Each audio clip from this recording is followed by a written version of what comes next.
is a special presentation of ESPN on ABC.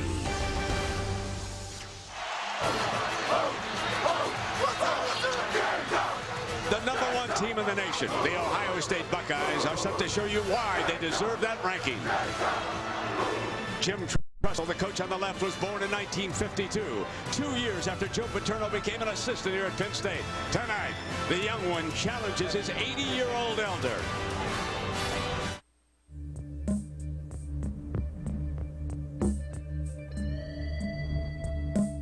Tonight in this valley, there's a vibe.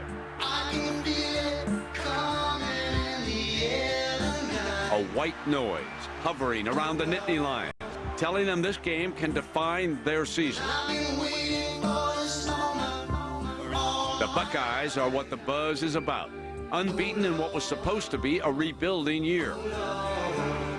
The BCS #1, top ranked with national title at the top of their to-do list. I can feel it coming in the air. But the sense around here is that they're ready to be taken. Just a feeling in Happy Valley that fate is ready to smile on Joe Pa's team. Ohio State, Penn State in prime time tonight.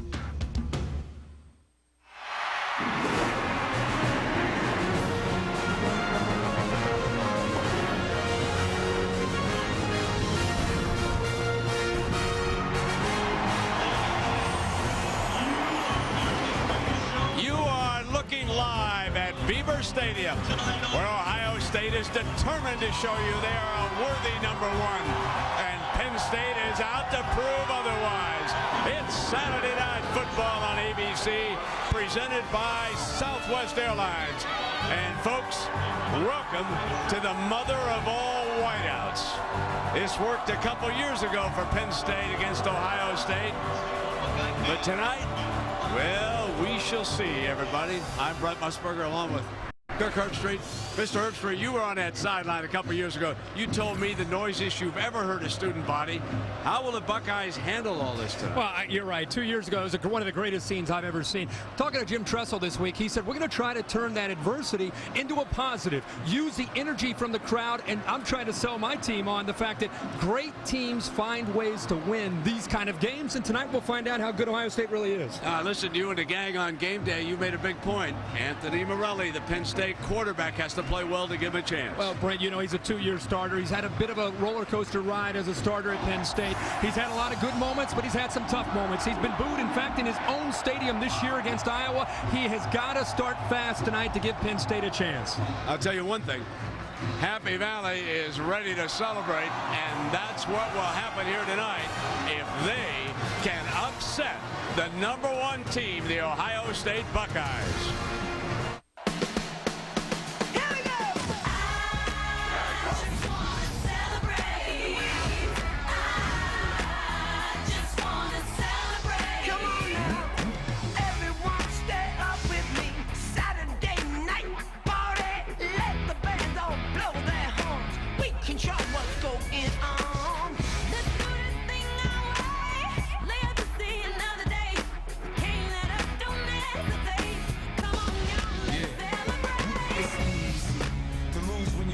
The best.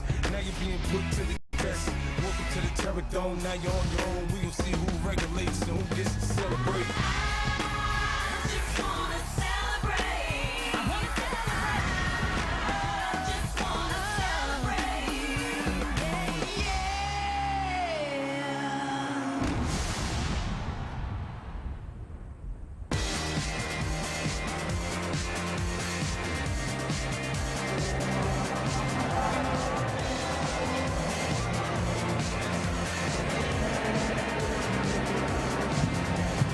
Thank you. Good start, guys. Look great. New shape of fast.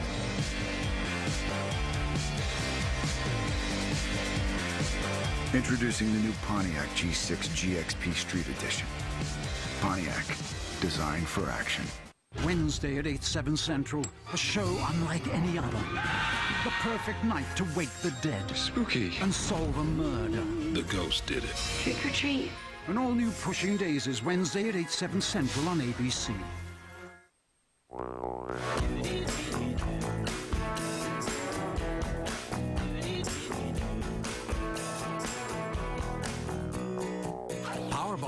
always a big jackpot. In fact, the jackpot is now $43 million. The time to get the 2007 Pontiac model you want before they're gone is right now. Like G6 with an EPA estimated 33 miles per gallon on the highway and more power than any Toyota or Nissan under 18 grand. Or G5 GT with an EPA estimated 34 highway miles per gallon. And with every 2007 Pontiac, you get more coverage than anyone in America. Non-GM owners now get $2,000 total customer cash on all remaining 2007 G6 models. Hurry, inventory is limited. Visit PontiacDealsOnline.com. It wasn't a Mercedes, or a Lexus, BMW, Land Rover, Cadillac, Volkswagen, or Volvo. The winner of Car and Driver's comparison of luxury SUVs was the Acura MDX. Best on the road, best on paper. The 300 horsepower, 5-star crash safety rated Acura MDX. Acura, advance.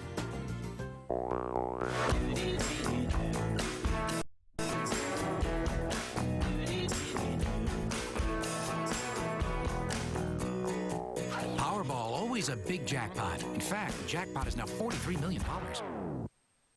Time and temperature from Commerce Bank. ESPN on ABC, and coming up in just a moment's time, the #1 team in the nation, the Ohio State Buckeyes, Joe Pa, and number 25 Penn State will try and knock them off on Saturday Night Football. John Saunders, Craig James, and Doug Flutie out to the game in just a moment. But has a dynasty fallen? USC losing for the second time this season. Remember the upset to Stanford today on the road? I don't think this is an upset.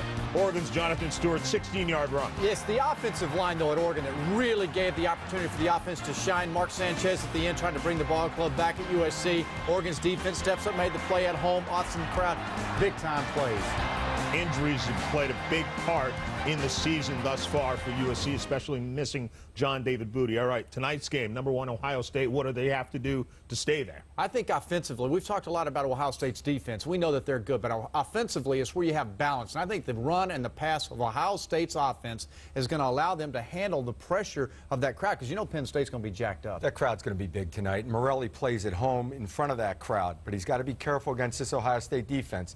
They lead the nation in 22 categories, either first or second in the nation. They take the ball away, 9 interceptions this year. Morelli, just be patient, take care of the ball, keep yourself in this ball game.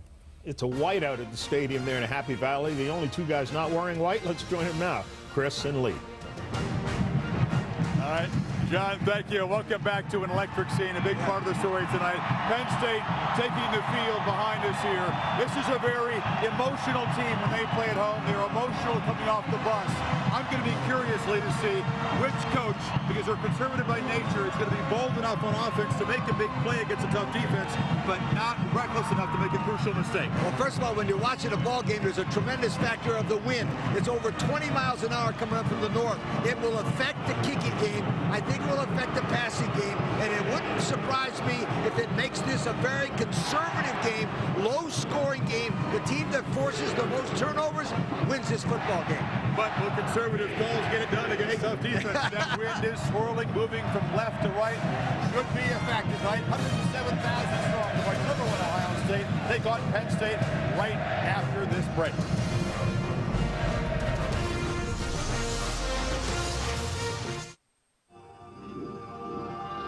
You can practice risk avoidance. You can aspire to blend in quietly. You can live in, wear, and drive social camouflage. And you can believe in the philosophy that the nail that sticks out gets hammered down. Or you can be the hammer.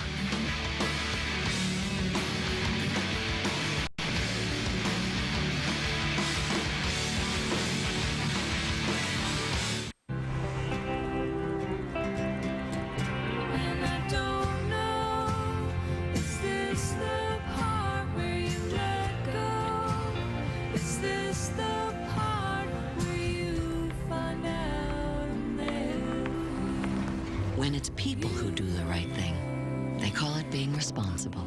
When it's an insurance company, they call it Liberty Mutual. Responsibility. What's your policy? Liberty Mutual.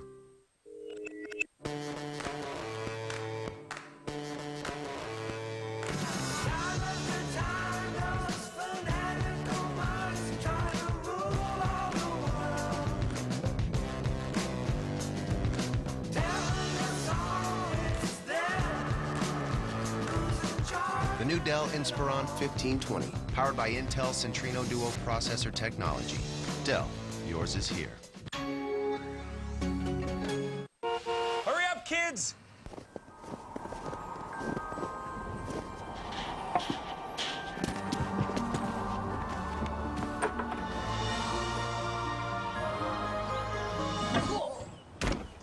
Going nowhere with expired credit card miles? Whew. Get Capital One's no hassle rewards with no miles expiration, no earn caps, and no blackout dates. You should switch to Capital One. What's in your wallet? This telecast available on ABC HD, presented by DLP HTTV. Well, another student whiteout.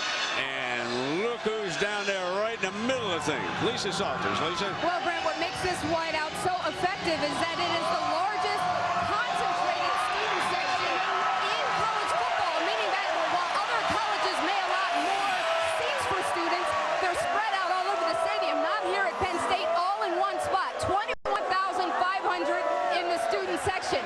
And Dan Connor said, when you've got all these guys on your side, it actually makes you feel like you are better than you are when you're playing. You take more risk than you would ordinarily take. And Brent, just to give you an idea of how loud it is, Connor said in 05 against Ohio State, his helmet was actually rattling on his hand. He had to hold it down so he could think. And right now, I can't even hear myself. Oh, man. Oh, yeah. And last night at the Penn rally, he fired him up. 80-year-old Joe Paterno. His team won the toss, elected to defer, so the Buckeyes will get the ball first. Jim Tressel will be calling plays with the slight breeze at his back, moving left to right here in the first quarter.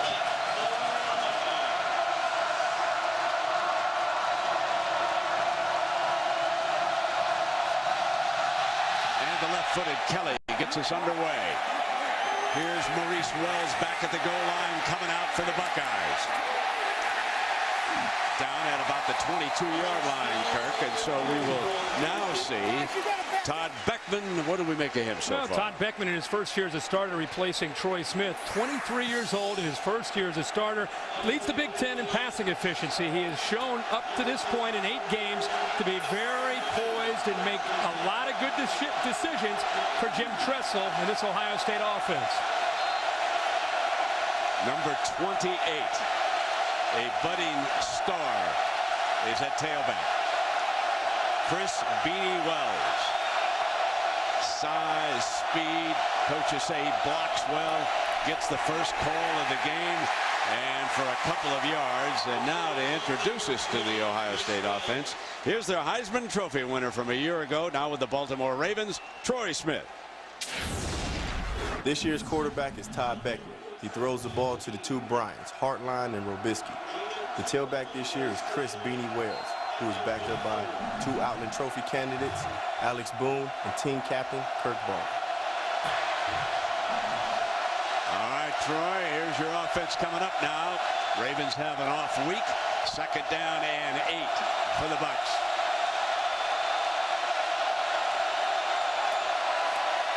First pass of the game, wide open in the middle.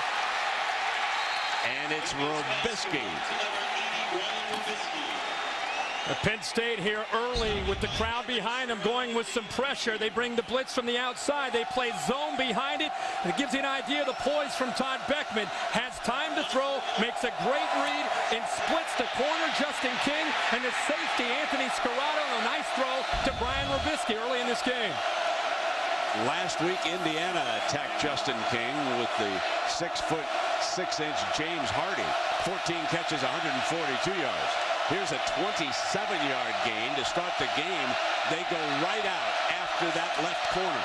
Now the quick pass on the other side to Hartline. Robisky and Hartline, 2 of the better receivers in the Big Ten. And now let's meet the Penn State defense. Here's their former Heisman Trophy winner, John Cappelletti.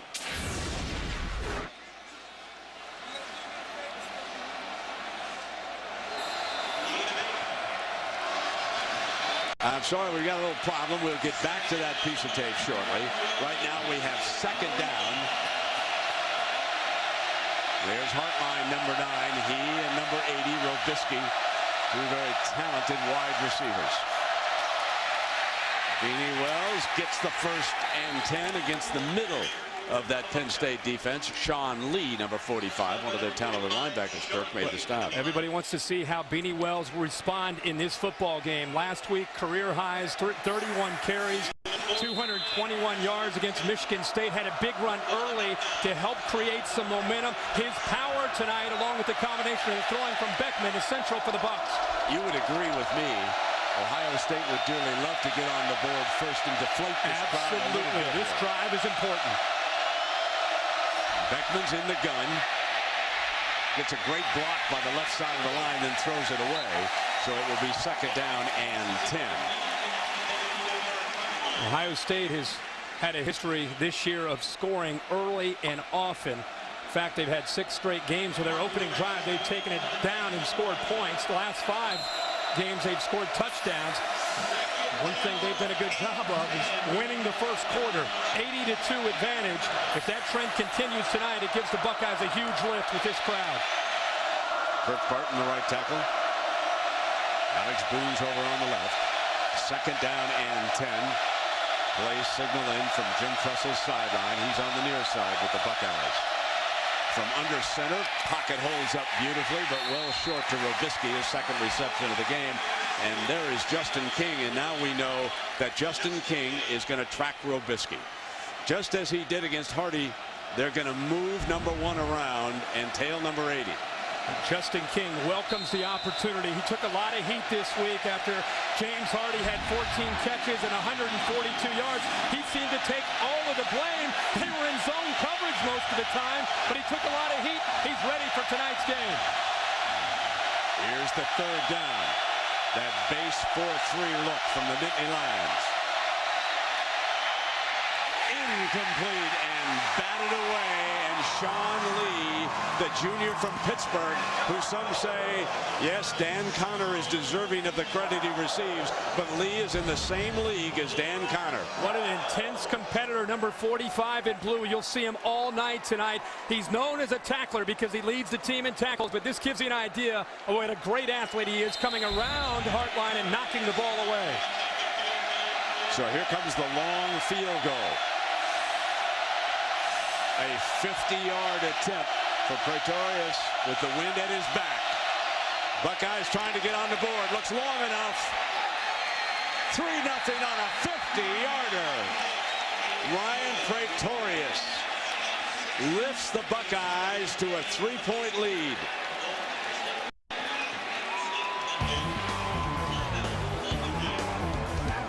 Oh, the kicking game. Joe Pa knows how important that'll be here tonight. Okay, everybody, I'm sending you all across the country to visit our top clients. Bob, you're going nonstop Southwest Airlines to L.A. Great. I love Phoenix. Me too. It rocks.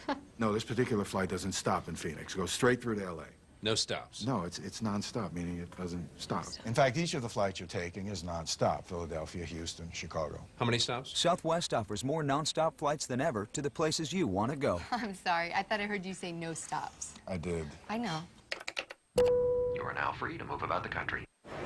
All right, I'm live with Brian Wang, MVP of the Offsite Training Seminar. Brian, how'd you get it done today? Well, staying awake during the presentation was tough, but Susie had my back, and I was able to track my fantasy players and get some pretty big alerts. Brian, where do you go from here? Email me.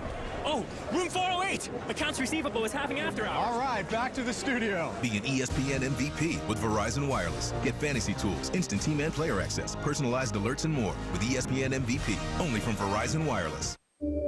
In today's luxury game, the question isn't whether or not your car has available features like a 40-gig hard drive. It isn't about sunroofs or Sapelli wood accents, pop-up nav screens, or any of that. No, the real question is, when you turn your car on, does it return the favor?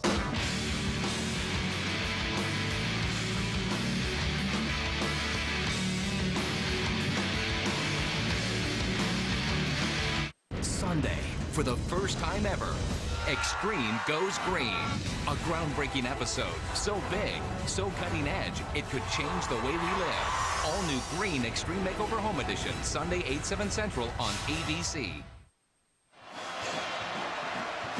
So the Buckeyes strike first with a long field goal to go ahead of the Nittany Lions. And now it'll be the Lions' turn here coming up. A couple weeks ago when we were at Purdue, Jim Tressel switched to his punter, A.J. Trapasso, as his kickoff man. And with that wind at his back, you would think this has a chance to be a touchback here and come out on the 20-yard line. Let's see what happens. It's going to be returned. Scooped up on one hop at the 9-yard line. And out to the 22-yard line where the Nittany Lions will put it in play. Now here comes their quarterback, Anthony Morelli, Kirk. Brent, strong arm, pocket passer. In 2 years as a starter, as you can see, he's had a lot of ups and some downs. I think he comes into this game needing to start fast. I think his confidence early in the year was shattered when he lost on the road against Michigan and against Illinois. Didn't play all that well against Iowa. Talking to him on Thursday, he's so eager to start fast and to get his confidence, not only going in himself, but to get the offense to believe that he's going to be on fire tonight, making good decisions. That fullback 38 is a story. Dan Lawler has replaced the injured Matt Hahn. Big loss. And behind him is Rodney Kinlaw. He is the tailback. A couple of weeks ago, Austin Scott was suspended, so Kinlaw and Evan Royster are now the tailbacks. Short drop. Here's Williams with his first reception.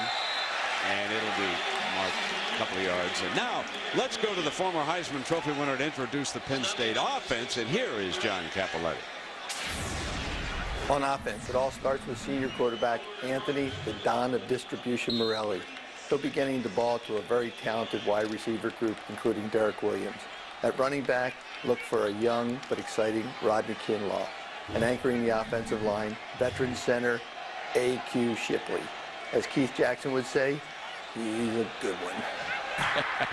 He said that a few times about you, John. A good one. And there's Morelli. Snaps it off. First down. Jordan Norwood makes his first grab of the evening. The one thing I love about this group of wide receivers at Penn State, you look at them from the top to the bottom and you see just great athletic ability, but this shows you an unselfishness that I really appreciate. Number 4 on the inside, Golden. He's bigger, he's more physical. He came up with a big block to spring his teammate Jordan Norwood loose for the big gain. Kirk, I think you would agree what the Nittany Lions have to have here tonight. First downs. Just think first downs against this very outstanding defense. Only 4 offensive touchdowns in 8 games against this group, folks. That's remarkable. And you could see how well that is defended by Chikwa in the nickel defense. So he came up and made the play on Terrell Golden. Talked about what Anthony Morelli might need. A few easy passes to get him going. They've had 3 plays, 3 passes. That's how you get a quarterback to settle down and to get him to be able to find his rhythm early in the game. And you can see when he's in rhythm and he gets his feet underneath him, Anthony Morelli can make every throw on this field.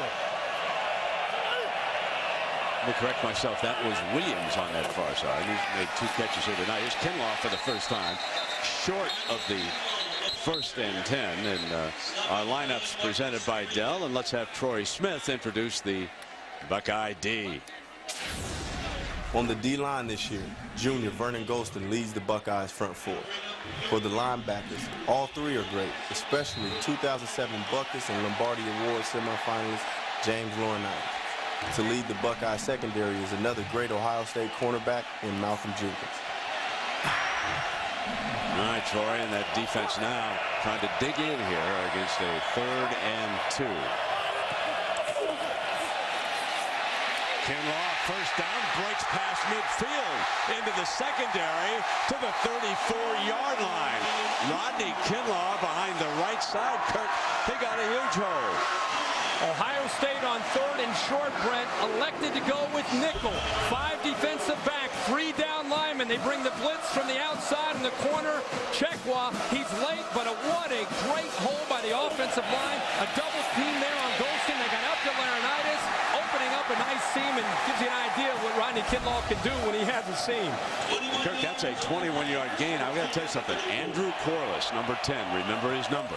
He was in blocking, helped lead that play. Good play fake by Morelli. Looks downfield. A man open to the 5 5-yard line. And there is Corliss. A big-timer waiting to happen. My man Brent says, watch out for number 10, and Corliss makes a play the very next play. Lined up as a tight end, and when you start to get a little bit of a rhythm going as an offense, Corliss lines up as a tight end, perfect, right in the middle of your screen. The play action throws the Ohio State linebackers enough for Morelli to get outside and allow Corliss to get behind the linebackers between the safeties. Nice game. A very big first and goal this entire series. The Nittany Lions seeing if they can finish. Lob incomplete, and it'll be second down and goal. So getting to the 5 against this defense is one thing, and now the Nittany Lions have to finish or they're going to be deflated. If they settle for a field goal, it won't be good enough for the morale on that far sideline after that. And Brent, that is something that has hurt this team all year. Now they're pretty good as far as executing in the red zone, 37 to 42 as far as points, but one of the worst in the conference. They're 9th in the conference and coming away with touchdowns when they're down in the red zone. You're right. From an emotional standpoint, they need 6. Kinlaw battles between the 1 and the 2-yard line. It's going to be third and goal. Kurt Coleman and Marcus Freeman making the stop for the Bucks. So Ohio State defense facing some adversity early in this football game. Only allowed 4 touchdowns the entire year. Jim Haycock, the defensive coordinator, trying to fire his troops up. Big third down.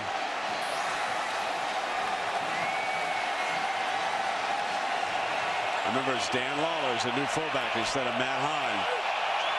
They're in ISO territory. Here comes Kinlaw. Touchdown, Penn State.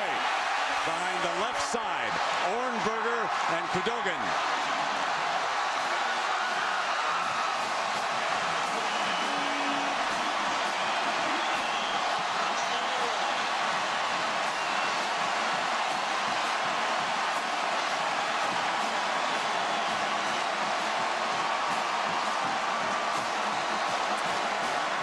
Did he do the job, Mr. Lawler? I was pointing to you just saying Dan Lawler, 38, who stepped in for Hahn.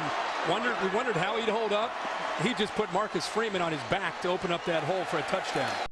Here's Kelly. Now that's impressive. And the wideout is alive and well. It could be a long night in the office for the #1 team in the country. We'll see it when we come back. Vegas is incredible. There's a casino in every hotel. Oh, yeah? And the people are so nice. Today, I learned how to double down. Wow. Yeah, they even comped my room because I'm down $5,800. $5,800? 5,800 chips. $5,800. $5,800 chips. Keep your unused minutes for when you really need them with Rollover, only from AT&T. Now buy our new Nokia and get one free. Think it's time I told my little bro my rules to live by. Rules? Yeah! 1, real men do not own lap dogs. 2, never date girls with dragon tattoos. And see, this is the biggie, always, always get chili on your nachos Belgrande. Walk your dog. New chili cheese nachos Belgrande, only at Taco Bell.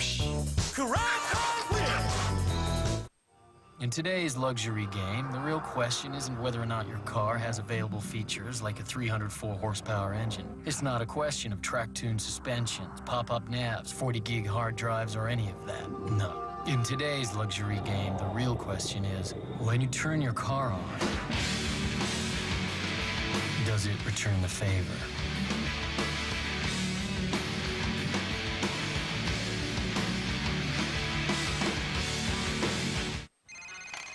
Yeah, this head ball, coach. Hey, I told you he could really go.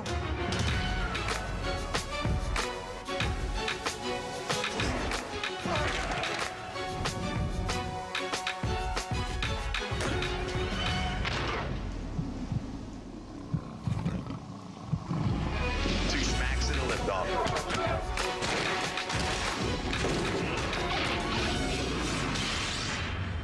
Click, clack.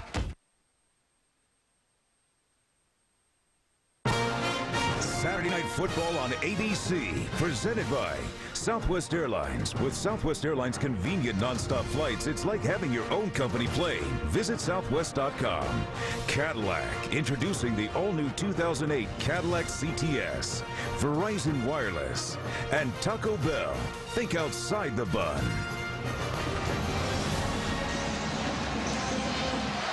The rally in the valley began last night, and the 80-year-old said, look at that, I'm as spry as a spring chicken. Amazing. Chopar. He leads the #1 team in the nation right now. 7-3. Small and Maurice Wells back deep. Kelly to kick it off. Against this wind, it should be returnable, and a great leg. Having said that, he booms it to the end zone. Let's go back to that touchdown, Herbie. Well, they finished this drive off just the way they wanted to. It's just going to be a kick down block from Golden in the offensive line, but the big block here is from the fullback who has stepped in, Lawler. Watch him go right through #1, Marcus Freeman, one of the more physical linebackers for Ohio State, and opened it up. Not only is it a touchdown, it keeps the crowd into the game after the Ohio State field goal, and it sends a message early in the game to the most dominant defense up to this point in college football, Ohio State. Now let's see what Trussell elects to do here. Beanie Wells is the lone running back. An H-back look. You run behind the power side of the formation. And let's get our first update of the evening. Here's Matt Weiner. Matt. Hey, Brent, let's get a check of your primetime pulse. South Carolina in Knoxville tonight. Tennessee has a 7-0 lead thanks to an Arian Foster touchdown run. They always get fired up when Steve Spurrier's in town. And on ESPN2, unbeaten Kansas has failed to convert a couple of field goals in College Station. They've gone to the half. Goose eggs on the board between the Jayhawks and Texas A&M. Rock Chalk Jayhawk. Who would have thought we'd be saying that during the football season? Mark Mangino doing a heck of a job there. 2nd down and 4. Beanie muscling toward that first down marker that you have on your screen. So we'll see where they spot it. You know, with Florida today getting upset by Georgia down in Jacksonville, that game tonight on ESPN takes on a whole new meaning in the SEC East. The winner of that game will control their own destiny between South Carolina and Tennessee. So that is a big game tonight in the SEC. So Tennessee is still alive then? Absolutely, with Florida losing. A lot of teams have been losing the last few weeks, but now that the dust has settled, tonight's game, the winner controls his destiny. We were talking about that today, and we really couldn't figure that out. Ledger told us that. 3rd down and 1 now for the Bucks. Beckman will come up under center. Deontay Johnson is the lead fullback. It could be ISO time for the Bucks. Instead, Beckman, who is 6'5" and 243 pounds, keeps it himself for the first down. You know, Jim Tressel in the opening drive came out. They had 7 plays. They ran the ball 3 times, decided to throw it 4. He has a reputation of being very conservative in these kind of conditions. But what we've seen from Jim Tressel this year when they've been on the road at Washington, when they were on the road at Purdue, not afraid to take chances with a first-year quarterback in Beckman and his taller group of wide receivers, especially downfield, to take some chances. They practice the silent count in Columbus all week. They'll go on the ball being snapped. Beckman getting to air it out deep here. Small, got it. Just as you said, Kirk, he's going to wait for his chances. Strike deep like they did against Purdue. It's inside the 10-yard line. It'll be 1st and goal. You called one last drive. We hit another one here. And you know what it is? It's about protection. Giving Todd Beckman time to throw. This is his most comfortable throw in his arsenal, is getting it downfield, one-on-one. Ray Small, who's been emerging as a go-to guy for the Buckeyes against Lydell Sargent. He gets behind him, and it's a great throw by Beckman. 60-yard gain. 1st and goal. Just the kind of long pass that he showed against Purdue. Absolutely. In that first quarter. Absolutely. I just said Jim Tressel not afraid to put the ball in his hands. Great teams answer and respond when they're on the ropes. Let's see what Ohio State does here. From the shotgun. And before the snap. And let's see now. False start. False start. Number 28 There's the first offense. one. That's the running back, Beanie Wells. Still 1st down. Can't make a false step in a situation like that. This is a critical 5-yard penalty against the Buckeyes. Now, I want to tell you folks that the center for Ohio State and Tressel is some story. Jim Cordell is going to come up, and you're going to see him snap left-handed. There's an injured right hand. He's a right-hander. Jim Bowman told me he's never had a player able to do this. Simply go to the left hand, like you see right here, and he will snap it perfectly. It's been remarkable the last few weeks for the Buckeyes. Beckman takes off. He's short of the 5-yard line, and that's Sean Lee making another stop. But back to this story of Cordell. They're going to have a little special brace on the right hand next week. I asked Jim Tressel, is he going to go back to right hand? He said, we don't know. He's done so well left-handed. He said Purdue didn't even notice it. They didn't shade anybody. They didn't attack that hand. But he said Kent State did. They knew what was going on. What's going on in Columbus? First you have Greg Oden with the right hand. He shoots the free throws with the left. And now they've got a center snapping with the left. That's right. It's the all-hands center. Goodbye. Second down now. Beckman's got protection, fires end zone, touchdown Buckeyes. Terry Robisky.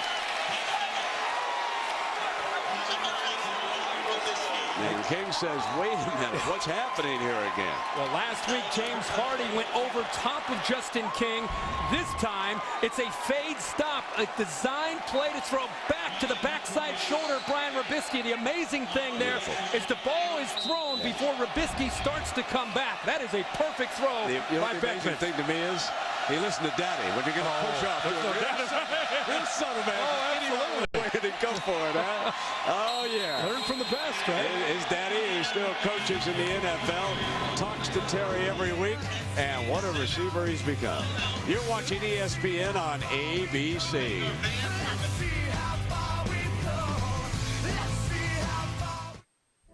For today's City coaching moment, we look back to 2002 when Jim Tressel and Ohio State faced a late season test against Purdue. Down by 3 under 2 minutes to go, Coach Tressel decided to go for it all. Quarterback Craig Krenzel found Michael Jenkins for the game-winning touchdown. The victory catapulted Ohio State to an undefeated season and their first national championship in 34 years.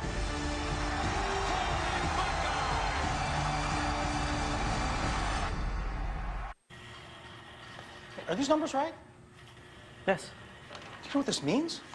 It means we have doubled in the last 6 months. It means we're gonna have to hire more people, move into a bigger space to get those key card things. We'll need to order a lot more wood. What if this continues? Dave, isn't that kind of the idea? Citibank Business Banking. Whatever your growing business needs, Citibank's there with guidance and customized solutions to help your business thrive. Come to Citi and let's get it done. How did we get roped into this? Don't worry. I got enough for both of us.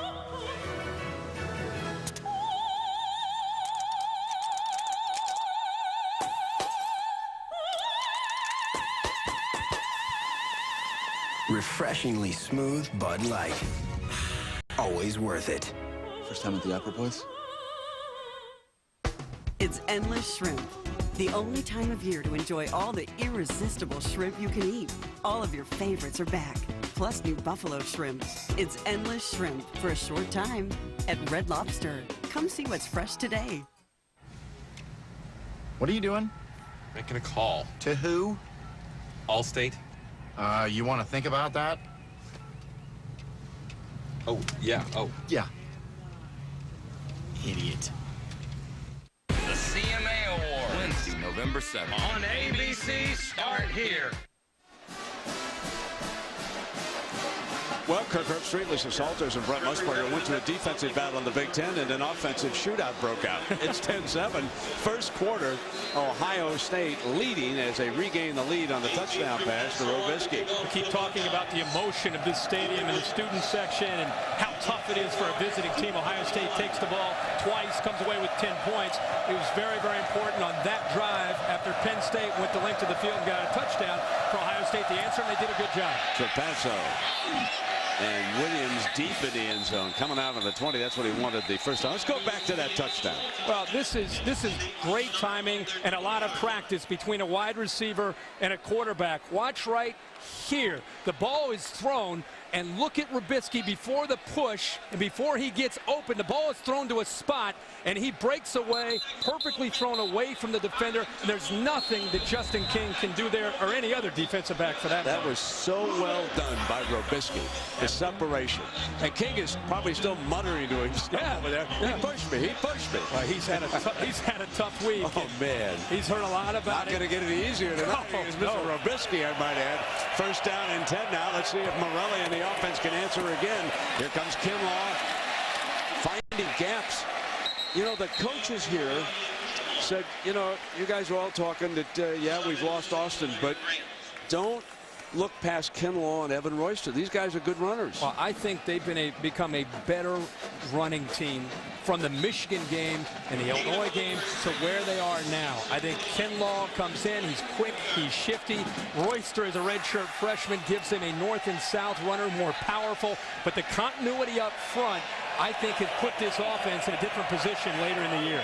The senior John Shaw was able to start tonight at right guard. There was an injury at that position, and he's been doing a terrific job over there. There's a penalty flag down on this play. You could see it thrown on the far side. And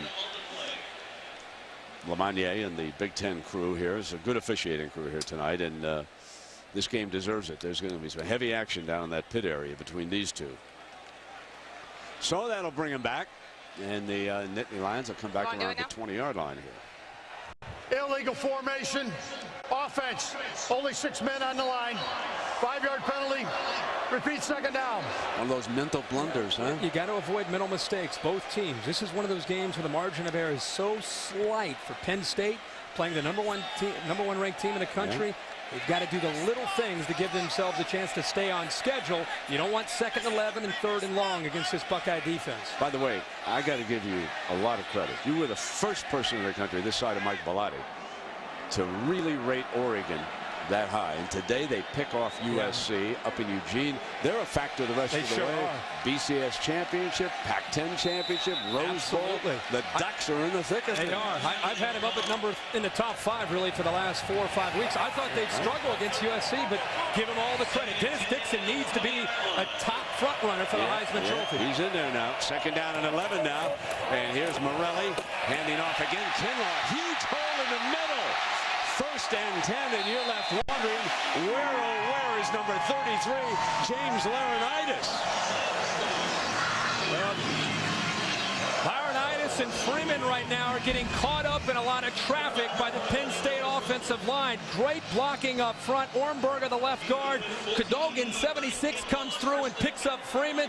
Requires a safety to come up and make a play. This is something we've not seen all year from Ohio State's defense. Gaping holes and allowing backs to run through. That's another 14 yards. Yep. Galen Hall doing a heck of a job of calling plays. And a play fake is beautiful.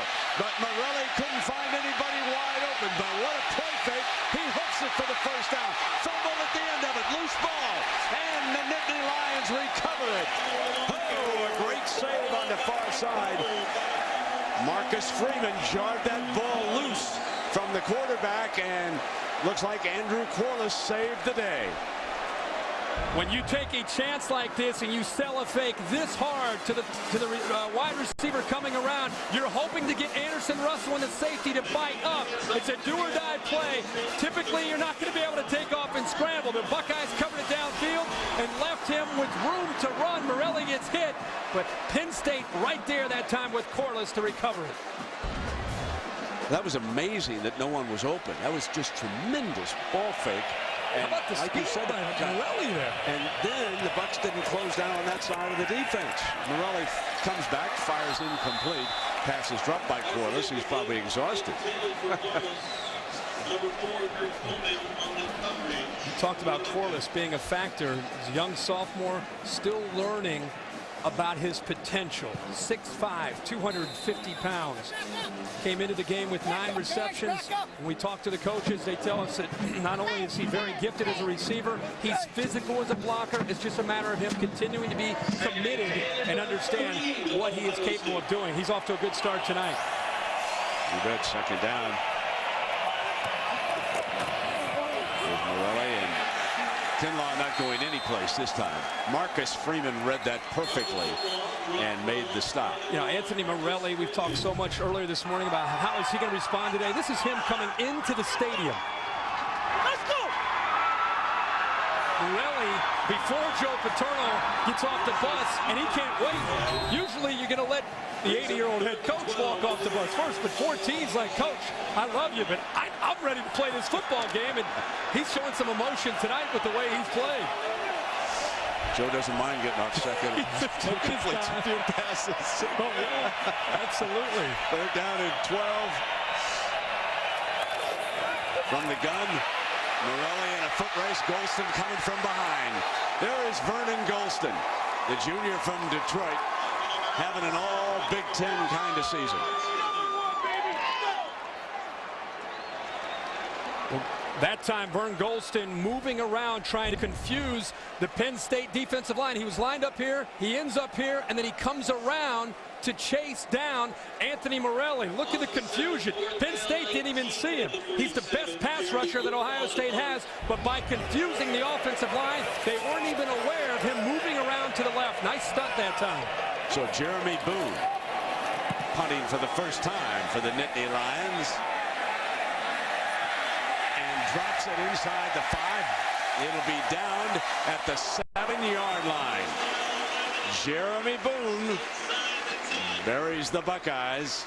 And a reminder, folks, that near the end of the game, we'll select a Chevrolet player of the game from each team. And Chevrolet will make a $1,000 contribution to each university's general scholarship fund. Oh, that kicking game, already the Buckeyes, they've had a 50-yard field goal tonight. Now Penn State responds with a terrific punt. And we'll see how Ohio State responds now, backed up inside their own 10. As we said, their first 2 drives have been textbook for what they wanted to accomplish with a field goal and then the long pass that set up the touchdown. They've got Whaley in at fullback. He leads the way for Beanie this time, who picks up about 3 yards against the left side of the Nittany Lion defense. The Lions have lost a couple of key defensive linemen this season, but Jim Tressel thinks they're still the deepest that he's seen in the conference. But they're going to miss. Penn State is really going to miss Jerome Hayes. He tore an ACL against Wisconsin. And Jared Odrich, he injured a right ankle against Indiana. And neither of them can return for Joe Paterno for the rest of the season. So 2 big losses against this defense. Second down now. See that base 4-3, the familiar look. Draw play, Beanie Wells tried to get the corner and was wrestled down by Lydell Sargent coming up from the cornerback spot. Start to talk about the injuries on Penn State and what they've sustained. Look at the depth chart of both these teams. Dan Connor, the only senior on the defense for Penn State. And, of course, Anthony Morelli is the only senior starter for the offense. And Ohio State on the other side. They've got a senior at right tackle in Kirk Barton and only 1 senior on their defense in Harry Grant. Talking about 4 seniors playing tonight. 2 very young teams. Well, here's 3rd and 4. Beckman hits Moore for the first down.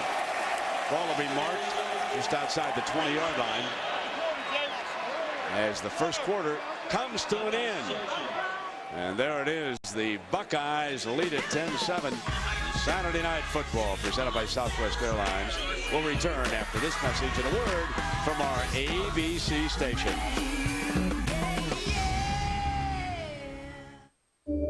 In today's luxury game, the question isn't whether or not your car has available features like a 40-gig hard drive. It isn't about sunroofs or Sapelli wood accents, pop-up nav screens, or any of that. No, the real question is, when you turn your car on, does it return the favor?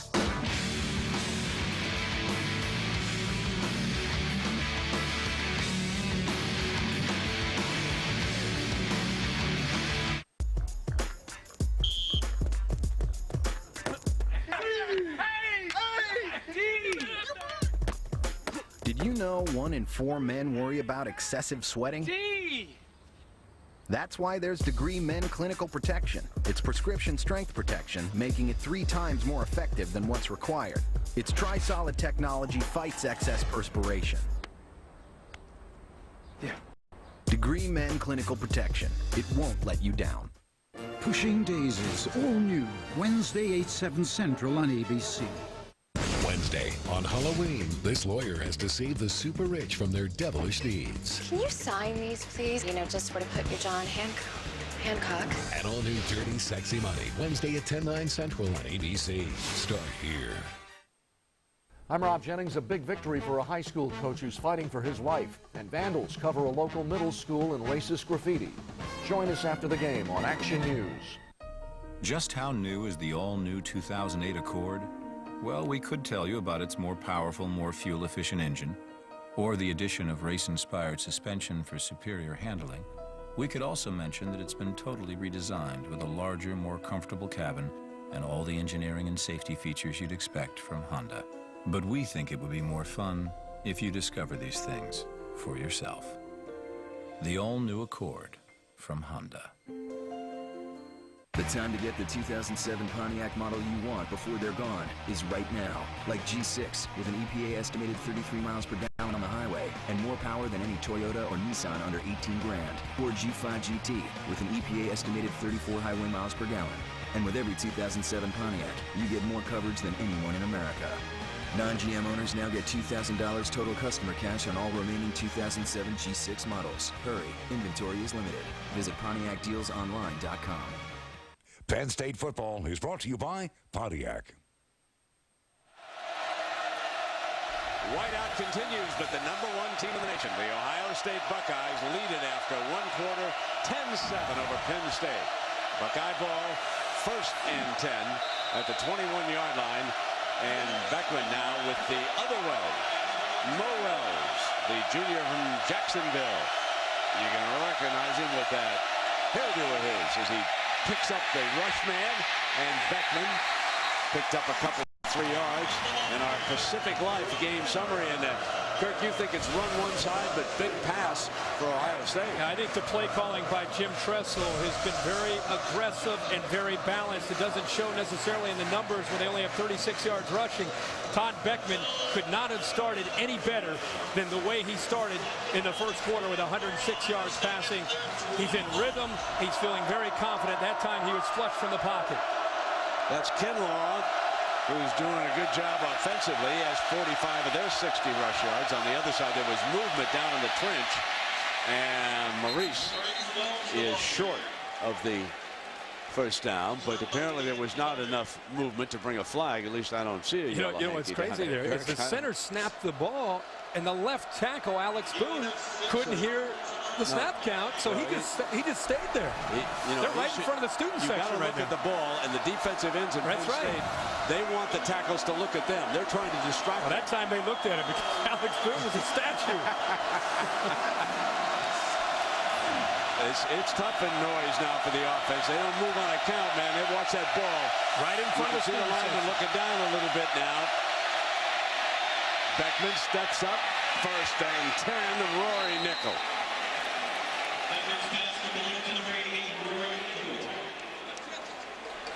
Well-designed play here on 3rd down, and again, Ohio State's offensive line giving Todd Beckman, who's in rhythm right now and feeling very comfortable, time to throw by getting downfield with their receivers. It opened up a big hole underneath, and Brandon Sane that time, a tailback lining up at wide receiver, took enough of Sean Lee's attention away to open up the hole for Nickel.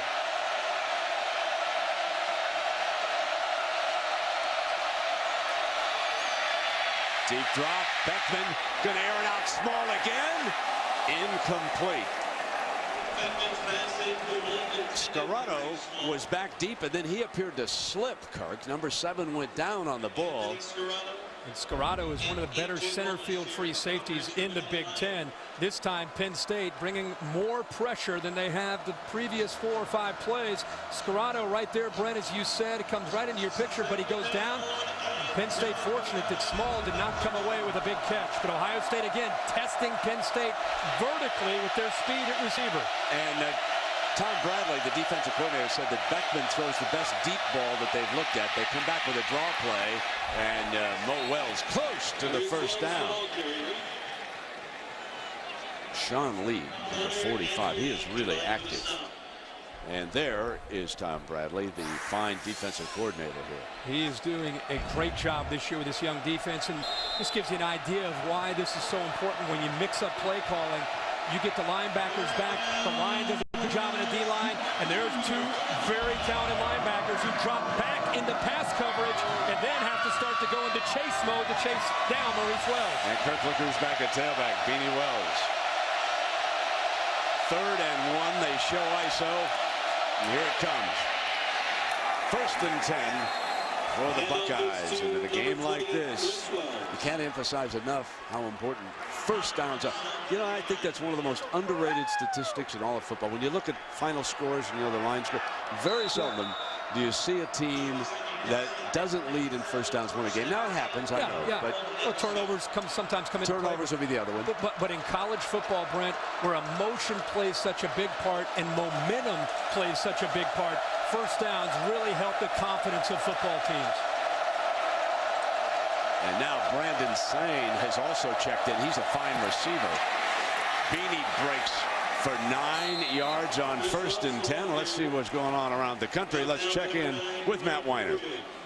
All right, Brent, Taco Bell update. You guys talked about it earlier. That SEC East is wide open. Florida's loss helps Tennessee, and Tennessee helping themselves against South Carolina. They converted a couple of turnovers into touchdowns. Then Eric Ainge hits Josh Briscoe. He's completed passes to 8 receivers already. Virginia's 7-game win streak is over. Tom O'Brien gets an ACC win at NC State.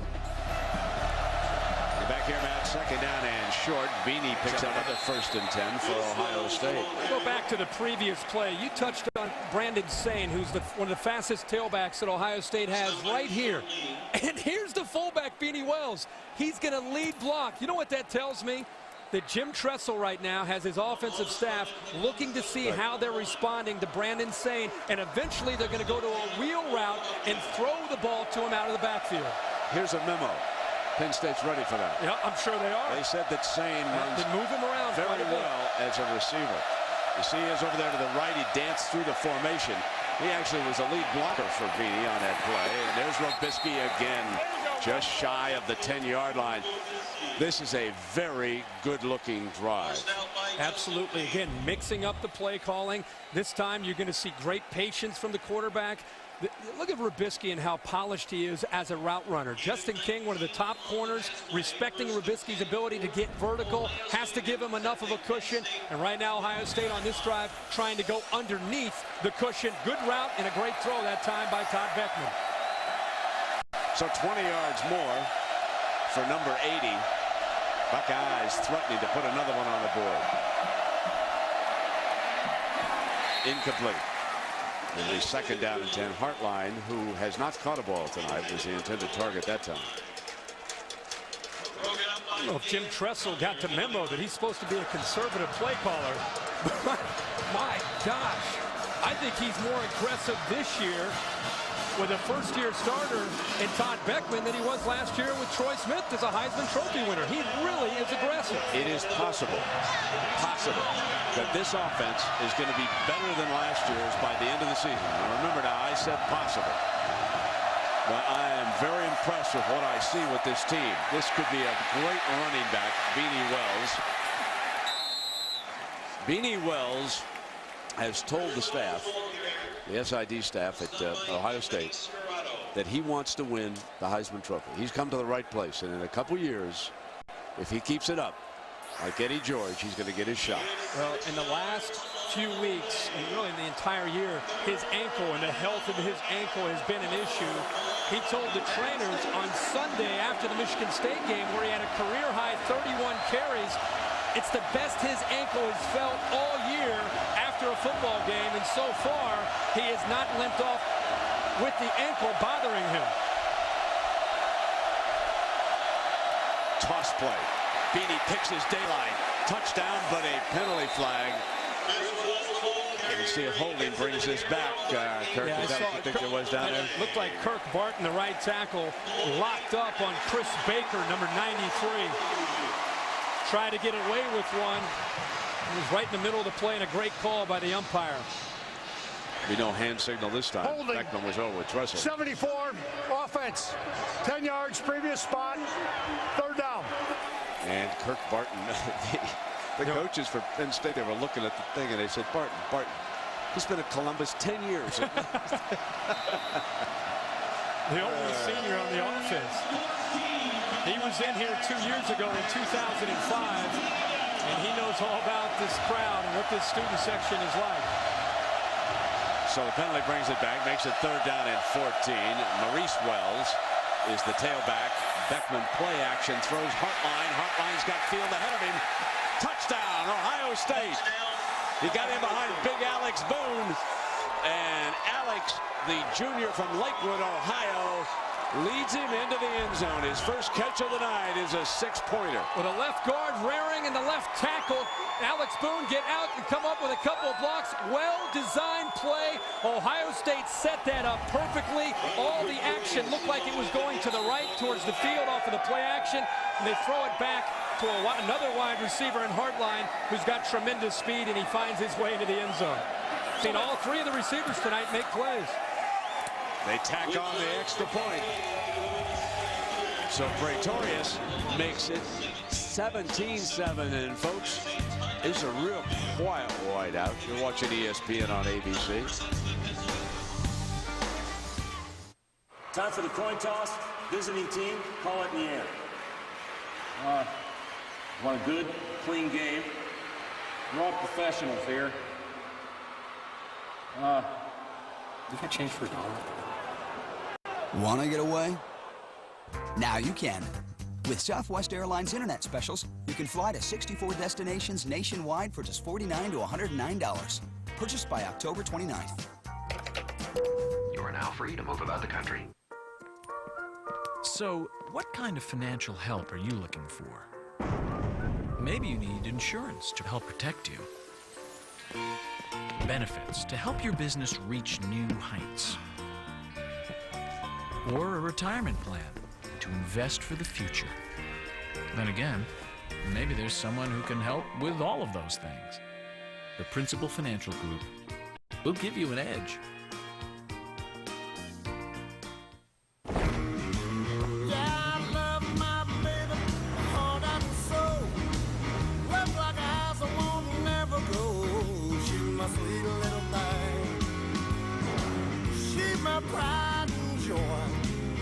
Thanks to its styling, technology, and fun-to-drive performance, it's no surprise owners rank the Nissan Altima the most appealing midsize car, according to J.D. Power and Associates.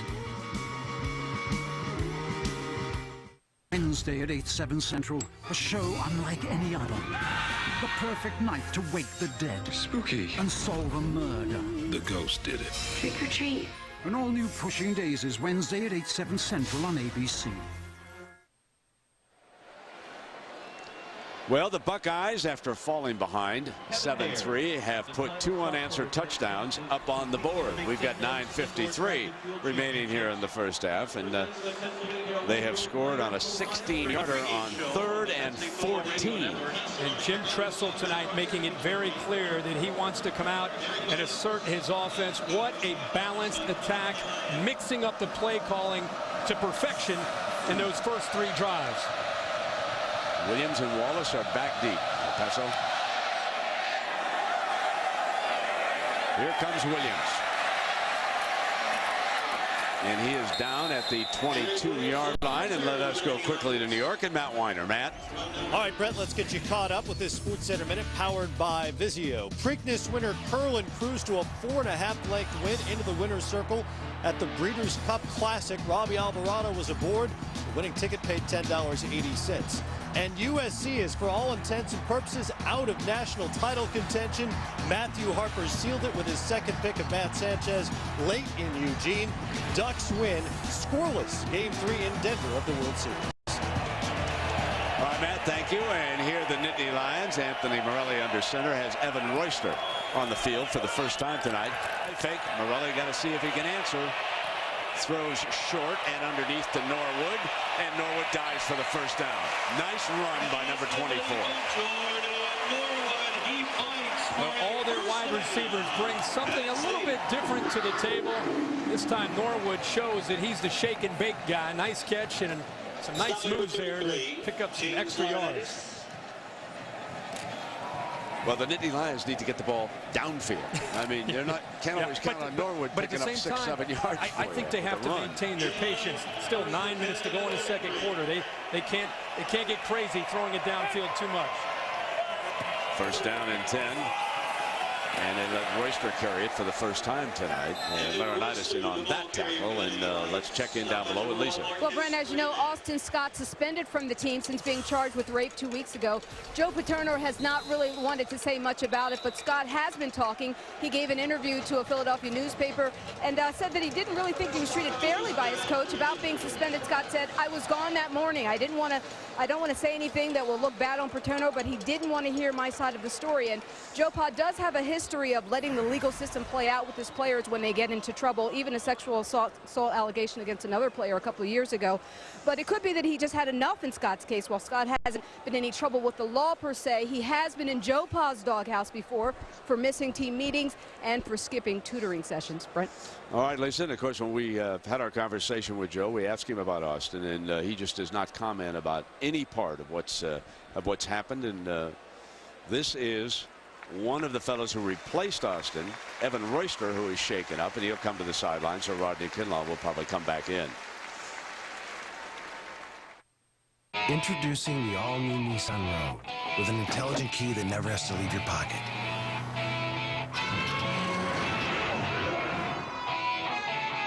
And a hands-free Bluetooth phone system.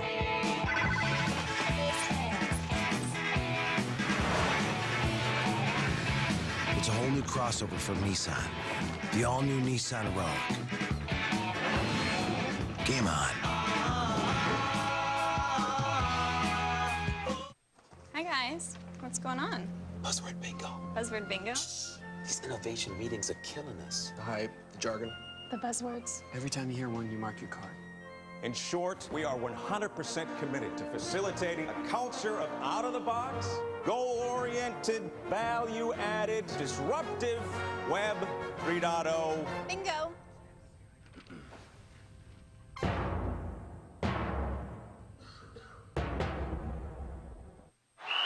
And Gleason recovers a fumble in the end zone. That's his first career touchdown. Wait, is that a Dr. Pepper? Oh, he's going to make the most of this one. Welcome back, my friends, to the show that never ends. We're so glad you could attend. Can you believe this? We might be here all night. Is he really going to do this? Look out. Only Dr. Pepper has 23 flavors packed into one bold taste. For those who make the most of everything. Hey, boss. Do we have Aflac? Yeah, we have something else. But if you're hurt and miss work, does it pay cash like Aflac does? Nah. Or let you spend it any way you want, like for gas and groceries? Nah. Or help with everyday bills like Aflac does? Nah. There's only one Aflac. Ask about it at work. Nice try, boss. Nah. Saturday Night Football on ABC, presented by Southwest Airlines. With Southwest Airlines' convenient nonstop flights, it's like having your own company plane. Visit southwest.com. The Nissan Titan, proud presenter of the 2007 Heisman Trophy. To cast your vote, go to theheismanvote.com. Aflac, ask about it at work. And DLP HD TV. DLP is the official ESPN on ABC HD telecast sponsor of college football. Yes, a guy from Brooklyn knows good pizza when he sees it, and he never fails to deliver to Paternoville.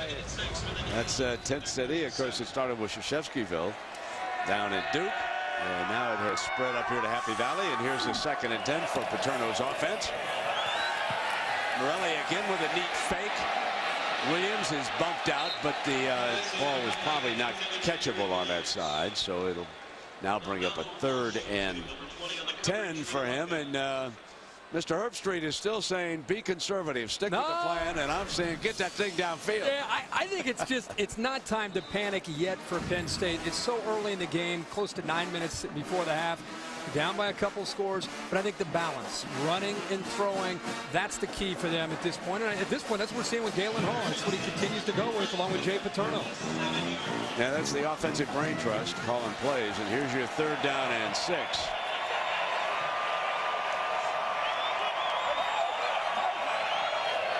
And timeout. Morelli saw something he hadn't seen, didn't like, and he'll take a timeout. So they'll come over to the sideline to discuss it.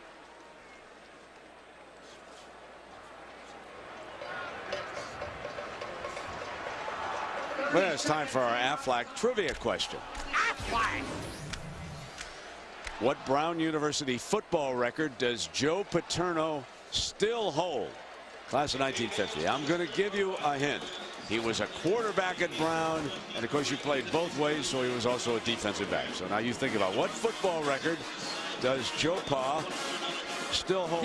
Give me a quick scouting report, Brent, on what made Joe Paterno the kind of player he was at Brown. What do you have for me? Rip Engel, the head coach, said he's a very heady young man. And Joe Pa was getting ready to go to law school, okay?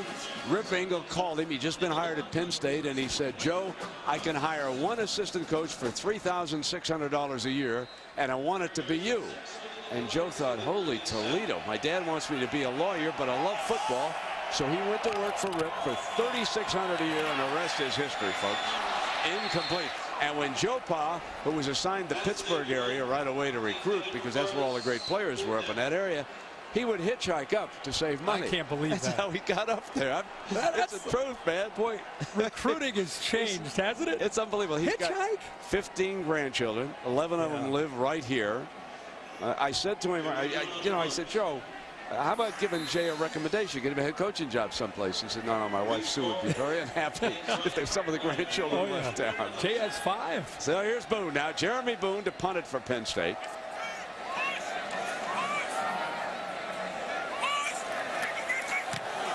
Under pressure. He might have got a piece of it because there's no penalty flag. The crowd is unhappy, but Lamagnier is standing right there. Said no way. Late flag comes in. Down the other end? Far side, yeah. Nothing to do with the punt. No. Well, after the play. But according to that first preliminary we got from a blue jersey, it's against the Bucs. But let's see this. No, sir. Yeah. It is indeed. Might have been right towards. Following the play. Dead ball. Personal foul. Late hit. Number 6. Half the distance of the goal. First down. That's number 6 got accused, but it looked like number 20, Donald Washington. We'll take a look at this. Larry Grant was accused, indeed. But he has not yet been proven guilty. Not yet. We'll come back and show it. Play, folks. Stay tuned, Mr. Grant. You're not going to jail yet. Dad, we need a new fridge. This one's old. You think? Yeah. And what's up with the cabinets? And these lights? We need to go to Home Depot.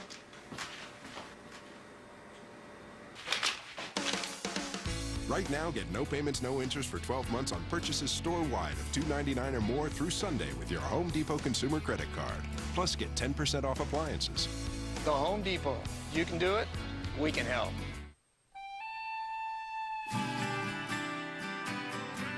Retirement.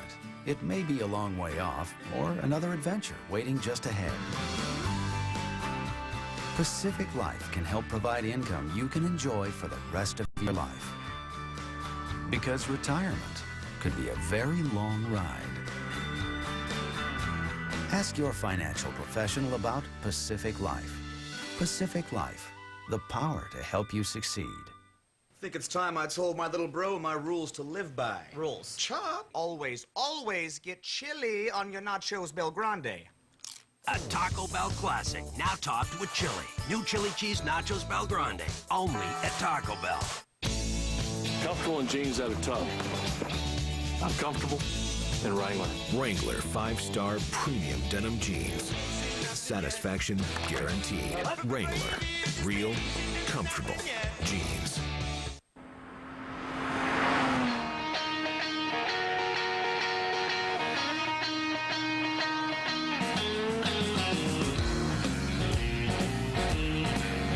With 175 horsepower and 32 miles per gallon, cars won't be the only thing you pass.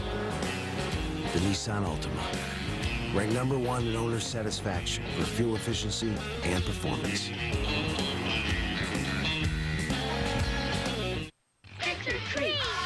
It's the Great Pumpkin Charlie Brown ABC Tuesday.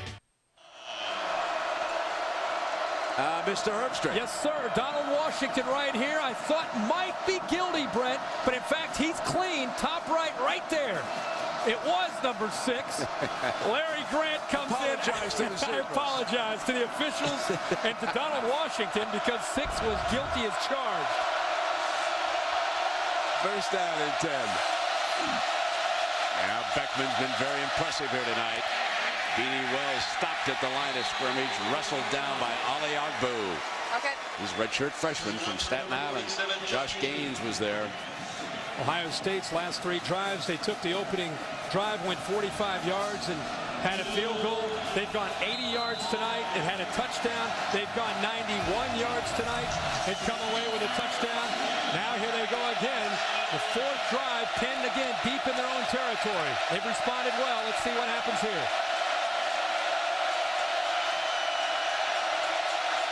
Here comes a linebacker blitz. Successful too, I might add.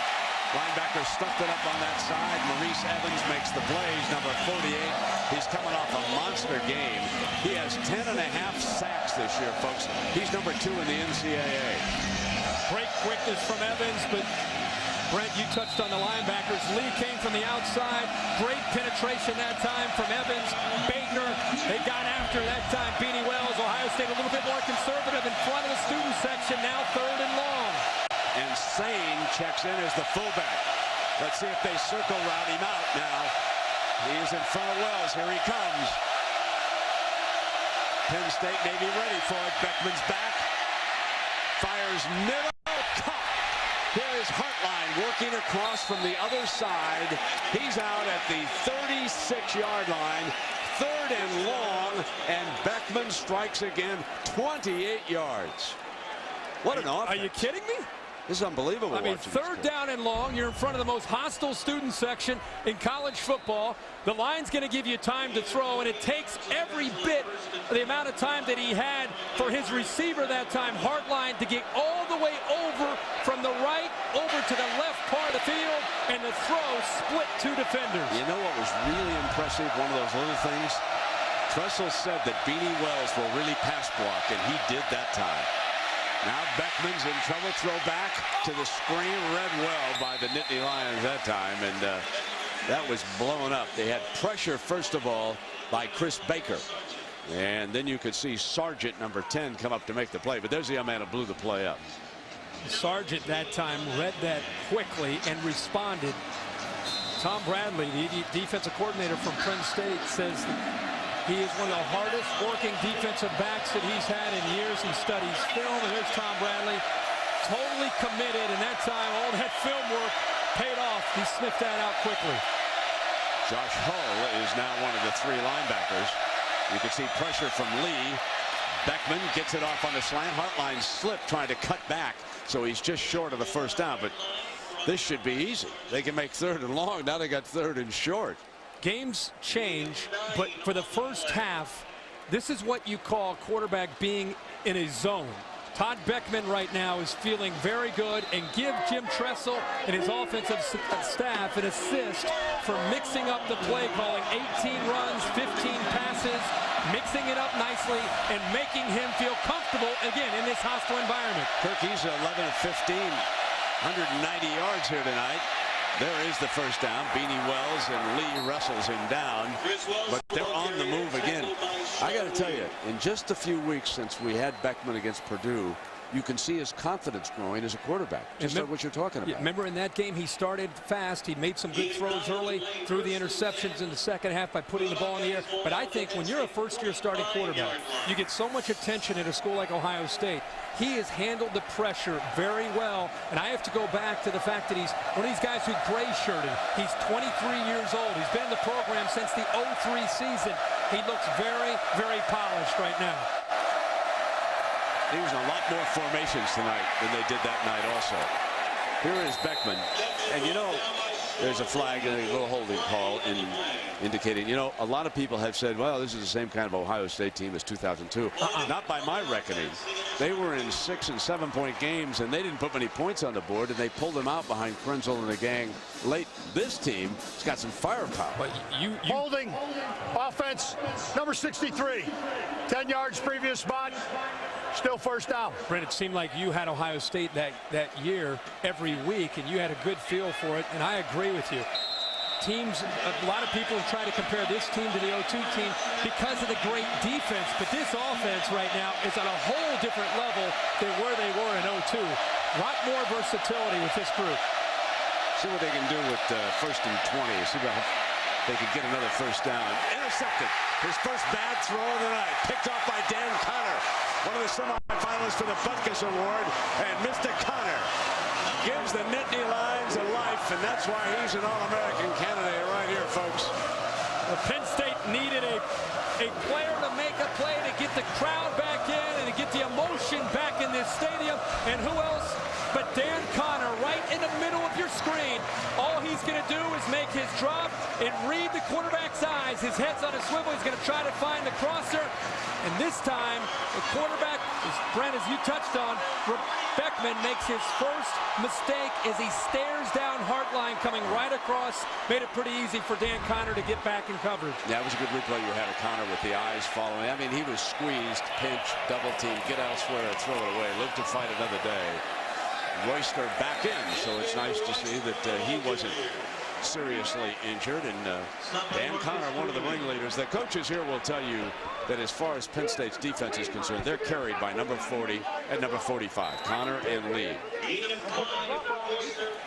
22 tackles away from becoming the career leader in Penn State history is Dan Connor. That gives you an idea of all the great linebackers they've had. It's 22 tackles away coming into the night from passing Paul Puslesny. Second down and 5. And Royster for the 1st and 10. And I know that Dan Connor told you about what it was like to line up and play the top-ranked team in the nation.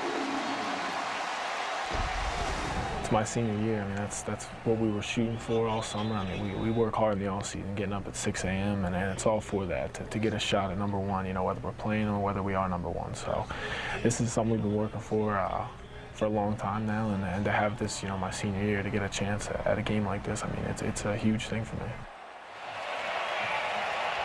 Paul Puslesny now moved on to the NFL along with Connor. Man, what a linebacking duo they were. And now Lee is here. Short drop complete on the snap outside. And they put it in the hands of Terrell Golden. So Ohio State defense coming into tonight has allowed 4 touchdowns. Penn State took the opening drive and said, okay, you're a great defense. We're going to challenge you. And they did. They went right down the field and put 6 points up on the board. Now they get back into Ohio State territory right here. Wind at Penn State's back. A score gives them a huge lift going into the locker room here at the intermission. We've got about kind of aboard that 3-minute mark here. So this is a big drive for Penn State's morale. Royster not doing much against that defensive front. Marcus Freeman again in on that stop. I think Joe Paterno this week talked about in his press conference, the fans are going to get a good look at some linebackers tonight that are some of the best in this conference, and maybe you could put them up there, some of the best in the country. Laurinaitis, of course, Marcus Freeman from Ohio State. Dan Connor's been making big plays tonight. We've seen Sean Lee, maybe 4 premier linebackers on one field tonight, all over this field. Getting a little breezy, isn't it? Yeah, it is. I like it. Nice football weather. Here's your 3rd down now for the Nittany Lions. Morelli throws underneath, and what a great defensive play by Kurt Coleman. Coleman ripping him down short of the 1st down, and here's a 4th down for the Nittany Lions. What great closing speed by Kurt Coleman, and a great open field tackle. He's an undersized safety, but loves to make big hits, and that time the sure tackler keeps Penn State short of the 1st down. And Jeremy Boone trots onto the field. Now, 2 questions. would not expect a punt out of Joe Pa. Not that kind of a staff. But what's your feeling about the call here? It is certainly not a 4th and gimme. You can see the blue line to the yellow line. What it tells me is he has confidence in his defense still to try to stop Todd Beckman and get the ball back. Okay. Boone drops another one, but it rolls to the end zone. Could have been stopped inside the 5. And Buckeyes have got time, and they can strike deep. When we come back, we'll find out if Jim Tressel elects to air it out with Beckman. So I hear you found a cure for the blood. When did it happen? Every Sunday. Post pattern, streaking into the end zone. On national TV, no less. The mirrors will clear you up. Yeah. Now I can do my dance, baby. Oh, yeah, bring it down. Go, baby. It's amazing. It's the mirrors. DLP HD TV. Millions of tiny mirrors take motion blur out of sports action. Visit Circuit City and CircuitCity.com for amazing deals on select DLP HD TVs. They pick up touchdowns, pick up the pucks, and pick up their teams. Enterprise salutes NCAA student athletes for picking us all up. Pick Enterprise. We'll pick you up. Dad's making dinner? Oh, it'll be fine. Maybe. Yes. No way. Wow. Who's the man? Pizza Hut's family value meal is easy. A complete meal is just a call or a click away. Get 2 tasty medium pizzas any way you want them. Freshly baked breadsticks and sweet cinnamon sticks for just $19.99. Add a 2-liter of Pepsi for only $1. Who says I can't cook? Get more for dinner. Get America's favorite pizza. Pizza Hut, now online. IBM presents the 25 greatest players ever. Number 15, John Elway. This 2-time Pac-10 Player of the Year was a threat to score on any play. He finished his career at Stanford with 77 touchdown passes and broke nearly every conference passing record. IBM, getting it done. So there it is, presented by IBM. We'll count it on down to the Rose Bowl, Kirk, and we will reveal number 1. I can make an argument for anybody on that page being number 1. Let me tell you that. John Elway was so great. His father, Jack, was an assistant coach at Missoula at the University of Montana when he signed up for his first organized football. First down and 10. Wells slashes to the 24-yard line. And now our Aflac question. Remember, folks, we ask you about Joe Pa. What Brown University football record does Joe Paterno hold? You go back to the 50s. There it is. 14 career interceptions, all right, for the former Brown quarterback, all right? We're going to show you his style here and the style of the video in that era in just a moment. Very conservative, got the first down, moved the chains, and so I'm anxious here it is, to see folks. this. Uh-oh. Watch.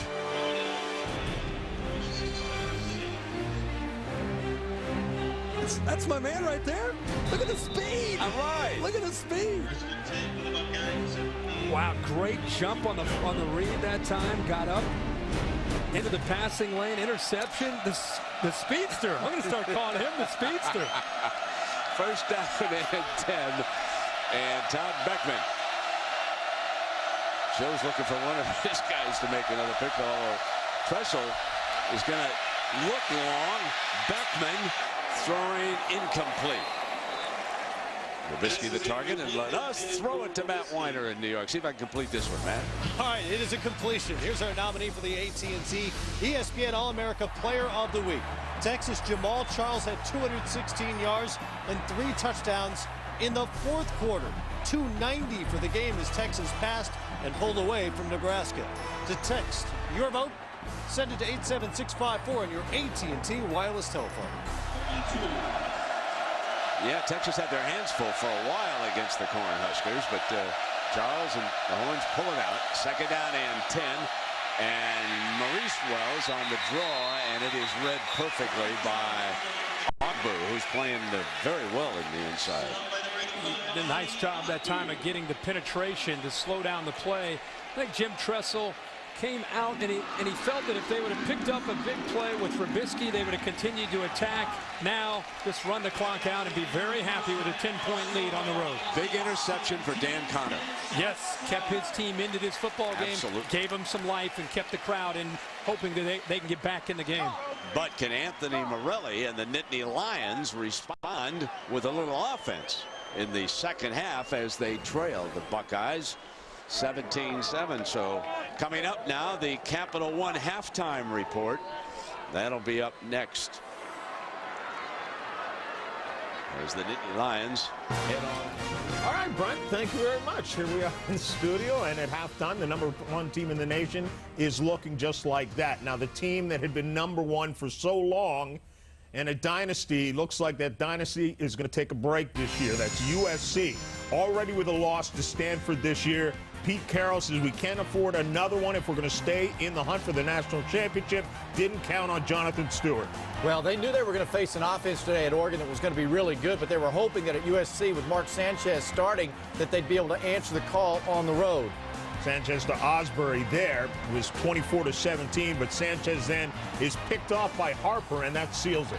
This seals the deal with the interception. Oregon ran the ball well. Dennis Dixon running the spread offense, did a great job running and throwing. Too many injuries to overcome, basically, for USC this Caught year? up with them. Oregon's a good football team. You know what? Now in the Pac-10 race, they're out of the conference race for this year. Oregon really bolstering their cause. Looks like Oregon's going to be a pretty tough team to beat down the road. Oregon's one fumble, 6 inches away from being undefeated. Yeah. USC, undefeated. Again, they have the injuries on the offensive line, plus John David Booty not able to play the last couple of games. Stick around. We will have more when we come back, including a look at all the teams that are chasing that #1 team you're watching, the Ohio State Buckeyes. It's coming up on the Capital One Halftime Show. Introducing the all-new Nissan Rogue. With our intuitive all-wheel drive system that reacts to the road in 1/10 of a second. And a fuel-efficient 27 miles per gallon.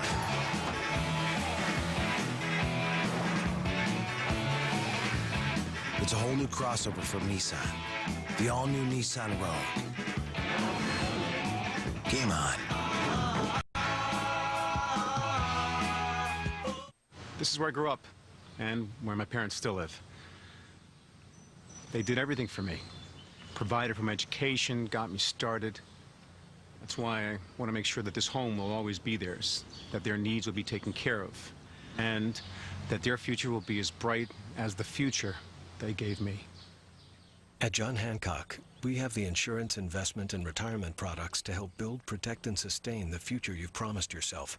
John Hancock, the future is yours. I'm an off-Broadway theater producer. My latest play is called My First Time, and it's about exactly what you think it's about.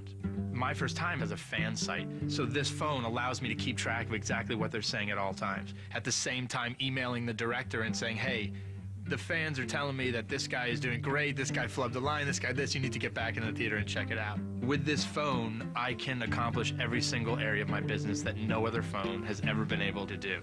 And it makes me a better businessman and a better artist at the same time. What are you making for dinner?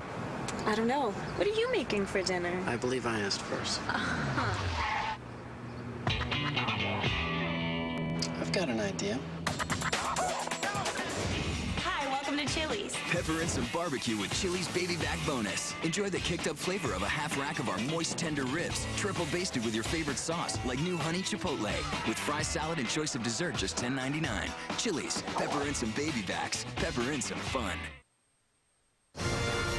Welcome to the Capital One Halftime Report. Well, Todd Beckman having a pretty good first half, finds Hartline here, part of a 17-7 lead, the #1 team in the nation, trying to stay that way. John Saunders, Craig James, and Doug Flutie. It was interesting. It was almost like a feeling out early in the game between Ohio State, and then they put the gas to the pedal. You get the sense that Penn State's really playing about as well as they can play, that this is a game where they have to be precise. They can't make any mistakes. Ohio State is good, folks. If there was any doubt about this Buckeye team being good or not, count on it right now, because their defense, their offense, special teams, so much pressure, and Penn State cannot let up mentally at all. Penn State is playing about as well as they can. Kinlaw's running the ball well. I think Morelli's doing a solid job. Beckman threw the deep ball extremely well, made a nice throw behind for the touchdown. I think he's playing flawlessly. He did have the one pick. All right, let's look elsewhere around the country. And how many people would have ever thought we'd say South Florida against UConn was a big game in football? But, folks, today it was two top 25 teams. UConn looking to remain unbeaten in the Big East. Tyler Lorenzen, 3 yards to Steve Brower. Number 90, that would be an eligible receiver. Matt Grothe tried to bring him back. I mean, this was one of those games picked off. He just didn't make the plays. Ball deflected just a little bit. I know you're making up for him there, Flutie, man. I like your guy. Loses returns it for the touchdown. 16-0 at that point. Grothe then incomplete as he tries to lead him back. You know, he made a bunch of plays going down the wire to give his team a chance. He had a touchdown dropped on him late. So South Florida loses for the second straight time. Georgia and Florida, Matthew Stafford to Brandon Sutherland. Somebody forgot to tell Georgia that Florida wasn't supposed to lose any more games this year. Tim Tebow, though, Superman does. Superman, if he had 17-10 coming in, now he's got 17-11. And then Matthew Stafford, 53 yards to Mikey Henderson. Mikey Henderson keeps making big plays for this team. Doesn't make a lot of plays, but when he does, it's a big play. Georgia took a few penalties early in that game that I didn't care for too much. 42-30. South Carolina and Tennessee, important matchup in the SEC. Montario Hardesty, 3 yards, 14-0. Then Eric Ainge finds Briscoe. I think the Tennessee Volunteers have heard all week about how their team just doesn't care. They got a lot of prima donnas over there, and they have a problem. They showed up to play with Eric Ainge tonight. Is Kansas for real? Coach Mangino says, yes, we are. Scott Webb has his field goal blocked. He also had one that went doink off the uprights as well. But then in the second half, Brandon McAnderson, 6 yards in this rush. They take the lead 13-0. Kansas averages 45 points a game. They were shut out in the first half. They had some missed opportunities, some drop balls. One would have been a touchdown, a doink, a block. So they finally got it rolling now in the second half. I want to jump back over and talk about South Florida playing at UConn. Here's a football team. Randy Edsall's gone out, and they've won a bunch of games. Yep. He's had to adjust. He had a quarterback a few years ago. Olofsky was out there good. Now he's had 2 years to develop a guy, Tyler Lorenzen. They run the football, and UConn. You're right, John. I mean, here we are at Rensselaer Stadium up there in, you know, Little Hartford, Massachusetts, Connecticut, and they're out there playing like they are. I mean, that is great. How about UConn playing against West Virginia at the end of the year for Big East Conference Championship? Yeah, West Virginia's they're in a groove. They're going to be there. They're going to be there at the end in Big East and make that run, and that UConn game's going to be huge. Darren McFadden, his team kind of played his way out of his Heisman hopes. Has Tim Tebow's team done the same to him now? Well, I think maybe Tebow may not be there. Superman's gone. How about Matt Ryan? Matt Ryan, Boston College, I think Thursday night, he developed right now everybody's chasing Ryan. He's become the front runner. And with the performance the last few minutes of that ball game, they took a poll afterwards, and he's 10 percentage points ahead of everybody else. And he's on a roll. He's played this way from day one, though. Were you running that poll? I was going to say, how many times did you vote? I voted as many. I was in Canada. It's not American Idol. You know, you don't vote. You don't just get one vote. Come on. All right, the World Series, the Boston Red Sox looking to take a 3-0 lead, and whoa. Go Sox. 6-0 is the lead right now. 10 hits already for the Red Sox. It looks like they're going to head and go up 3-0 into that series. When we return, our No Huddle highlights. We'll look at more highlights from around the nation, including a team that's struggling.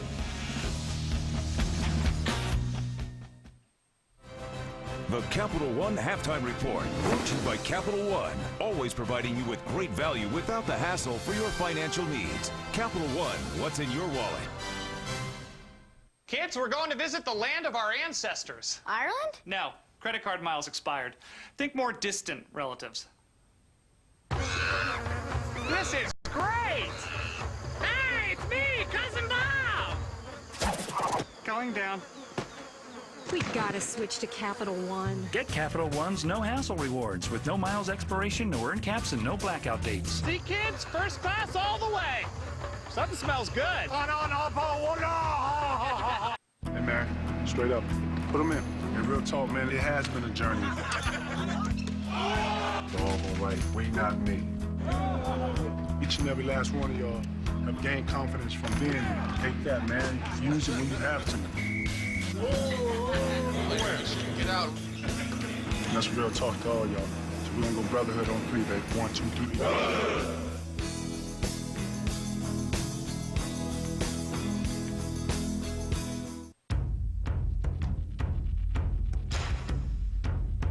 It's not just a jersey. It's a symbol of who we are. A community of coaches, student athletes, and fans. Bound together by a code of conduct.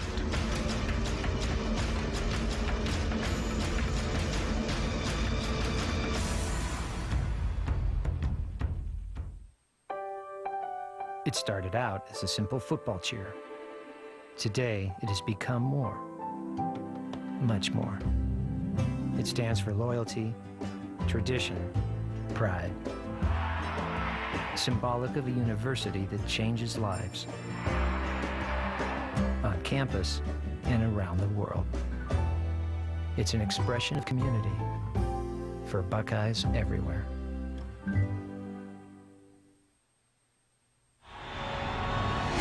With only 4 races left in the chase for the Nextel Cup, it's become a fierce battle between teammates Jimmy Johnson and Jeff Gordon. This week, the excitement heats up as the chase rolls into Atlanta. Coverage begins tomorrow at 1 p.m. Eastern on ABC. And welcome to the Capital One Halftime Report. John Saunders, Craig James, and Doug Flutie. The second half still to come, but time for our no-huddle highlights. Beginning in the Big East, West Virginia had won 12 consecutive games against Rutgers. This Scarlet Knights is not today, but he didn't count on stopping Steve Slate, 38 yards. That Rutgers defense forgot to put the armor on today. It was raining in Piscataway, and Rutgers, after their big win over South Florida, forgot to show up. Well, why didn't they show up? Because Pat White and Steve Slayton and company, the zone quarterback read, Slayton 3 touchdowns today, dominated Rutgers. Second Big East player over 50 for his career. Mississippi State against Kentucky. Andre Woodson tried to lead him back 37 yards to Steve Johnson, but Woodson was picked off 3 times today. 3 interceptions today, and this Mississippi State team took it to Kentucky physically, ran the ball at them, made the plays it took to win. Kentucky turned the ball over 6 times.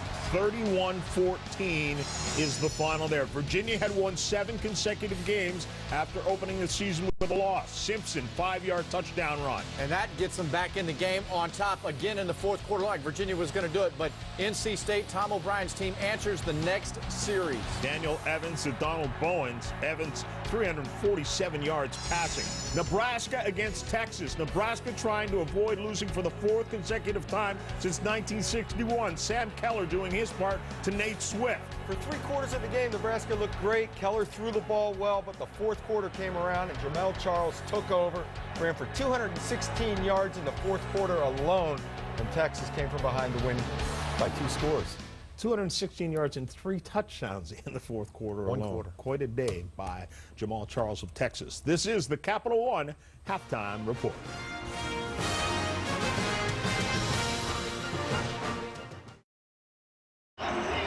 And welcome back to Beaver Stadium. Chris Fowler, Lee Corso, and Desmond Howard. We talked about the emotion. The crowd can't be emotional because their team is behind.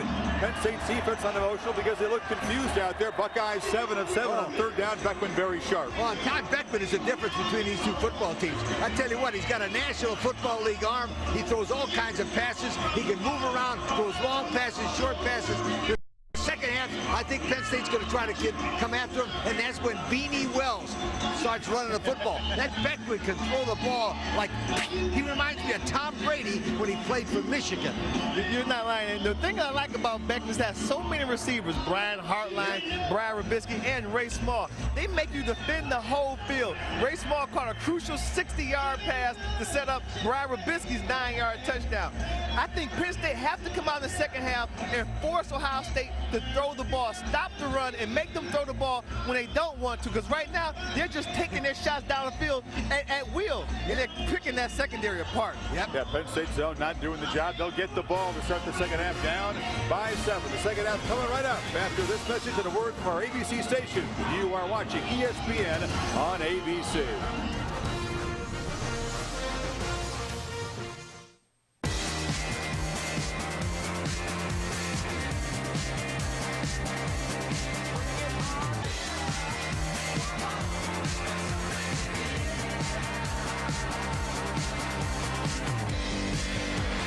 Welcome to the new shape of fast.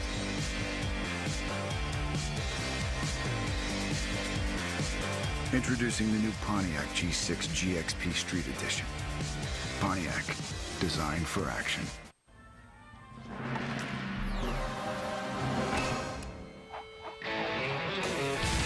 The extreme power of Energizer Lithium, the world's longest-lasting AA battery and high-tech devices. Energizer, keep going.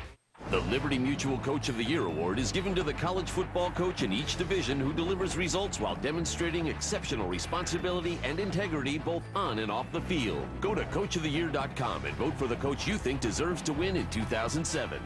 What does it take to be the #1 comedy? Hey, I'm funny. That's it. Samantha Who is funny. Did you know I was funny? Yes! So there's only one thing to do. Watch me. Watch Christina Applegate in an all-new Samantha Who after Dancing with the Stars Monday on ABC.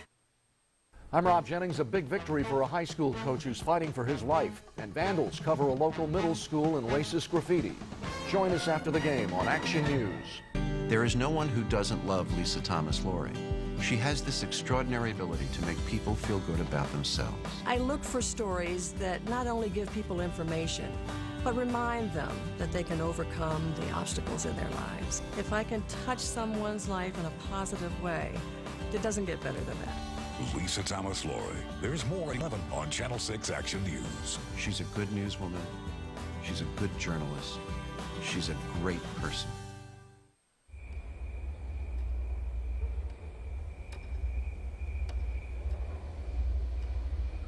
There are 114 points where sound is dampened, 43 sensors for comfort, 23 sensors for safety, and 7 sensors to monitor the sensors. Behind every detail, there's a detail. See your New Jersey, Delaware, and Pennsylvania area Lexus dealer. Meet politician Nick Aselta. Aselta claims to be for ethics in government, but continued to take gifts from lobbyists. Of course, he fought to weaken lobbyist reforms. Aselta talks a lot about taxes, but voted against funding a 20% tax cut for most South Jersey homeowners. And he pledges not to lease our roads, but votes for a bill to do just the opposite. Nick Aselta. This is what happens when politicians are in office too long. See why high school football rules on 6abc.com.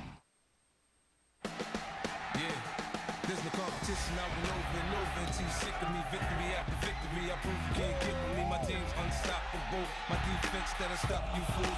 Make it hard to move, it's easy to lose when you're going against the best. Now you're being put to the test. Welcome to the Terror Dome, now you're on your own. We can see who regulates and who gets to celebrate.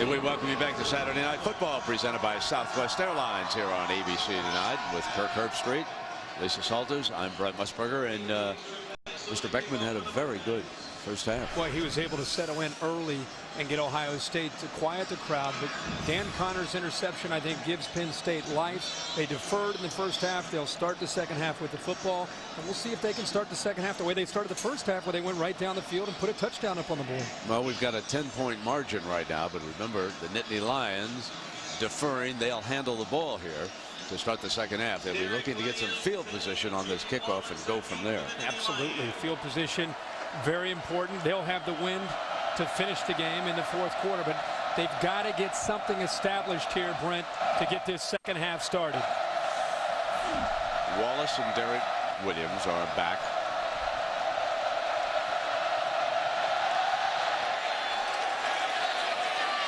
Williams driven. He's going to bring it out. Stop well short of the 20-yard line, and time, Kirk, for our Southwest Airlines playbook. Well, we have to go back to Todd Beckman. He was by far the player of the first half. He was in a zone, as I said. He was 11 of 17. Early in the game, I thought Jim Tressel gave him a chance, gave him some 1st and 10 throwing opportunities.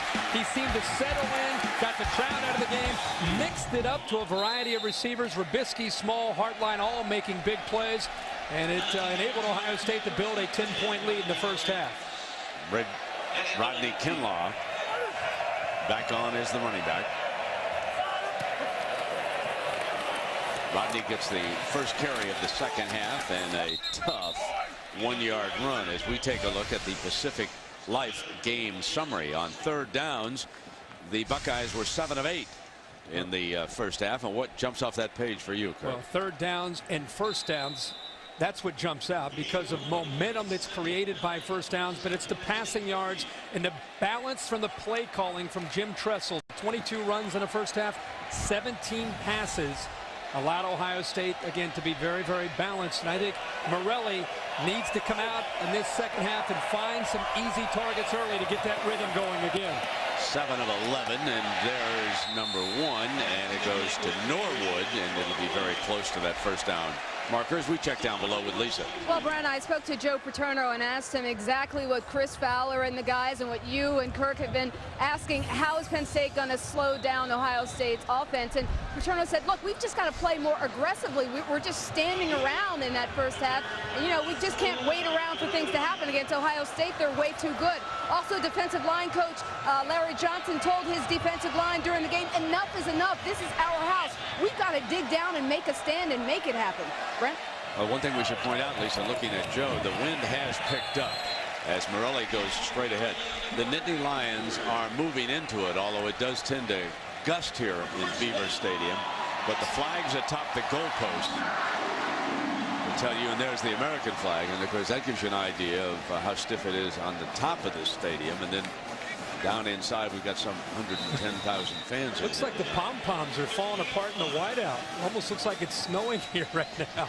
We're from the Penn State student section.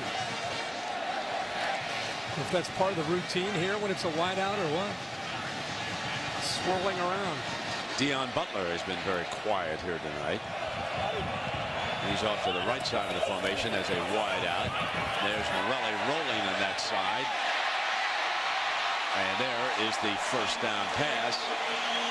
And again, it was Golden with Andy Russell.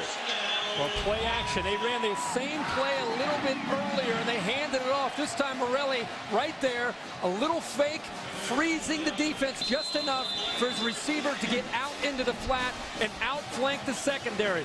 Little thing, but when you're able to run the football, you can get the defense to fall asleep just for a second, and that's all you need to be able to get your receiver off play action right to where he needs to be. Good call.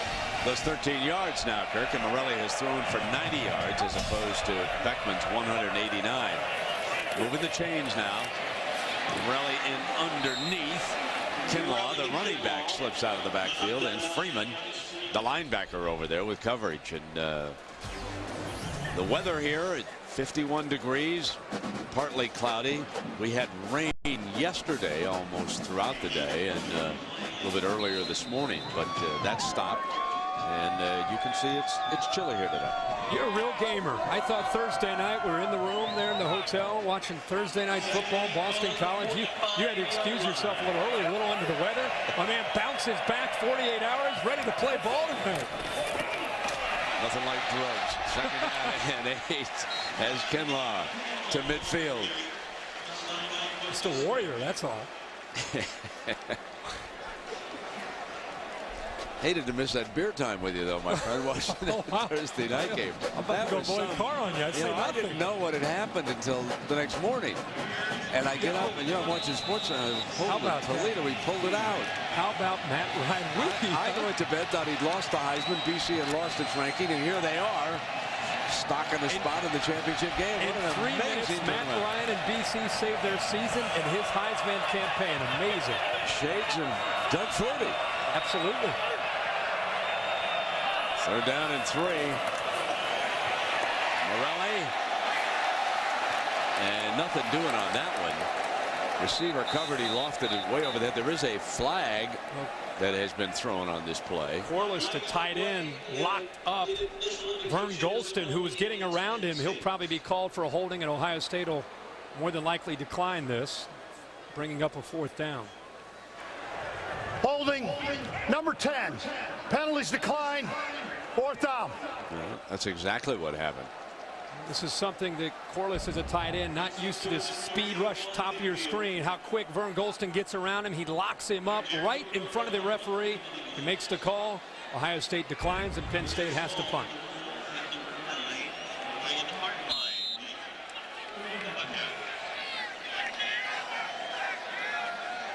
Jeremy Boone. Hits it at about the 41-yard line. Hangs a beautiful punt high. Fair catch is signaled at the 13-yard line. So Hartline with the fair catch. And when we come back, it'll be the Buckeyes' first possession of the second half, up 10.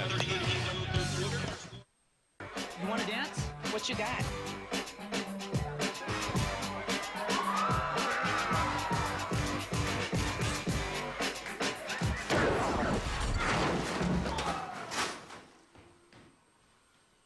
Want to get away? Now you can. With Southwest Airlines Internet Specials, you can fly to 64 destinations nationwide for just $49 to $109. Purchased by October 29th. You are now free to move about the country. Think it's time I told my little bro my rules to live by. Rules? Yeah! 1. Real men do not own lap dogs. 2. Never date girls with dragon tattoos. And see, this is the biggie. Always, always get chili on your nachos Bel Grande. Walk your dog. New chili cheese nachos Bel Grande. Only at Taco Bell.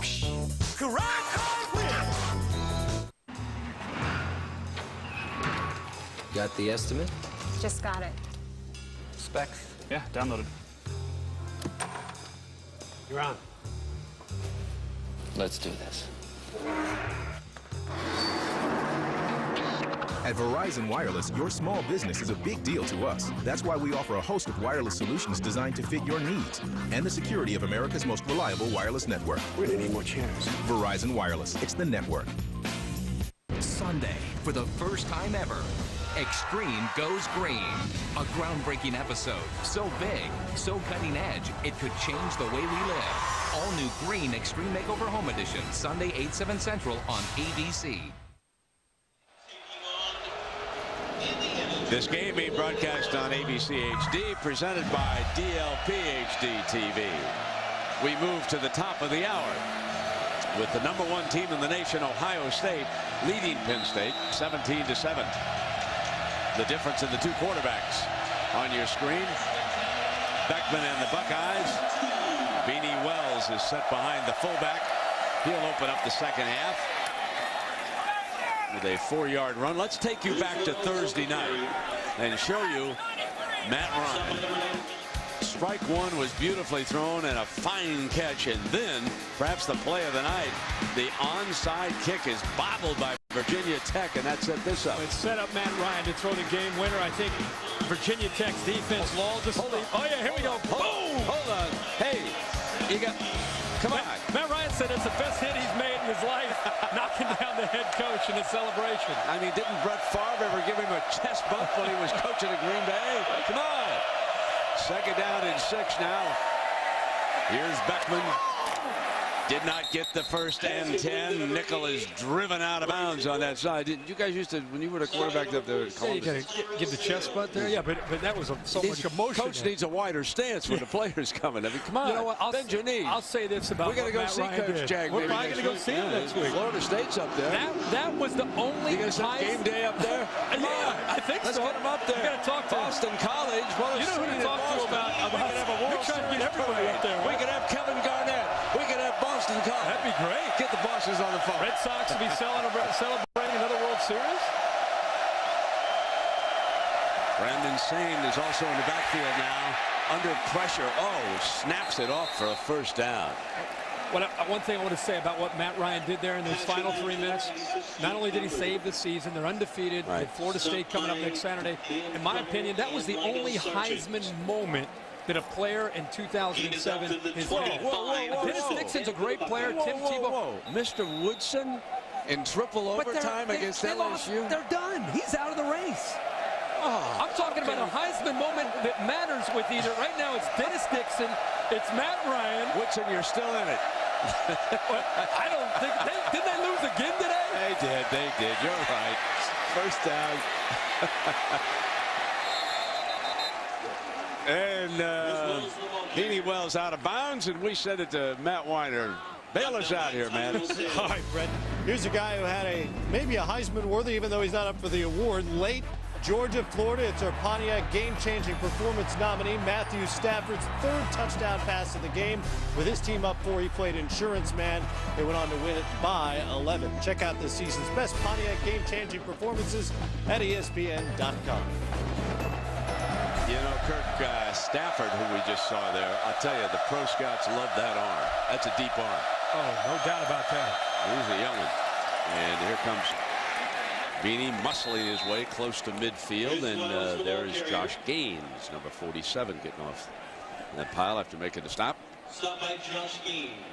Again, another nice drive where Ohio State mixing it up. This Penn State defense in this stadium has been a very, very tough defense and a very physical defense for most offenses to face. But when you keep them guessing as to what play call is coming next, they're back on their heels the way we're seeing them right now. There's Maurice Wells in at tailback for Coach Tressel. Breaks free for a first down. Crosses the 35-yard line to the 34. Penn State had 8 bodies up close to the line of scrimmage. They walked the safety up for a 9th. They're very, very fortunate that time that one of the linebackers got a hold of Maurice Wells right there. Sales just to slow him down enough. Or everybody up the line of scrimmage. He hit a crease. That easily could have been a long touchdown for Maurice Wells. He stays in.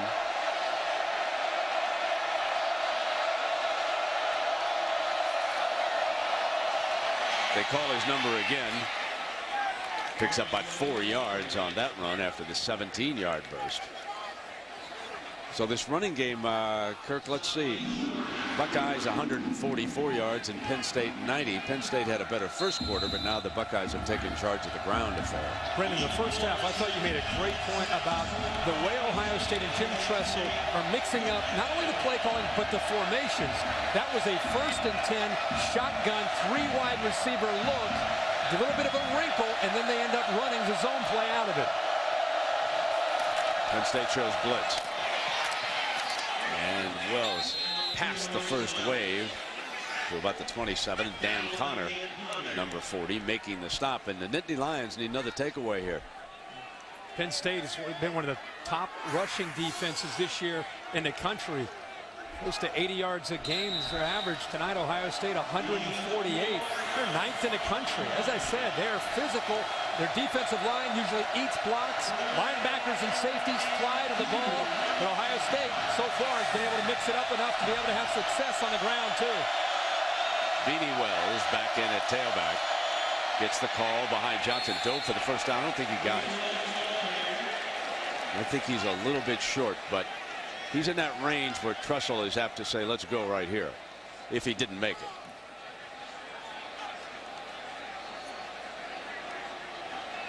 So they'll bring the chains out and measure this.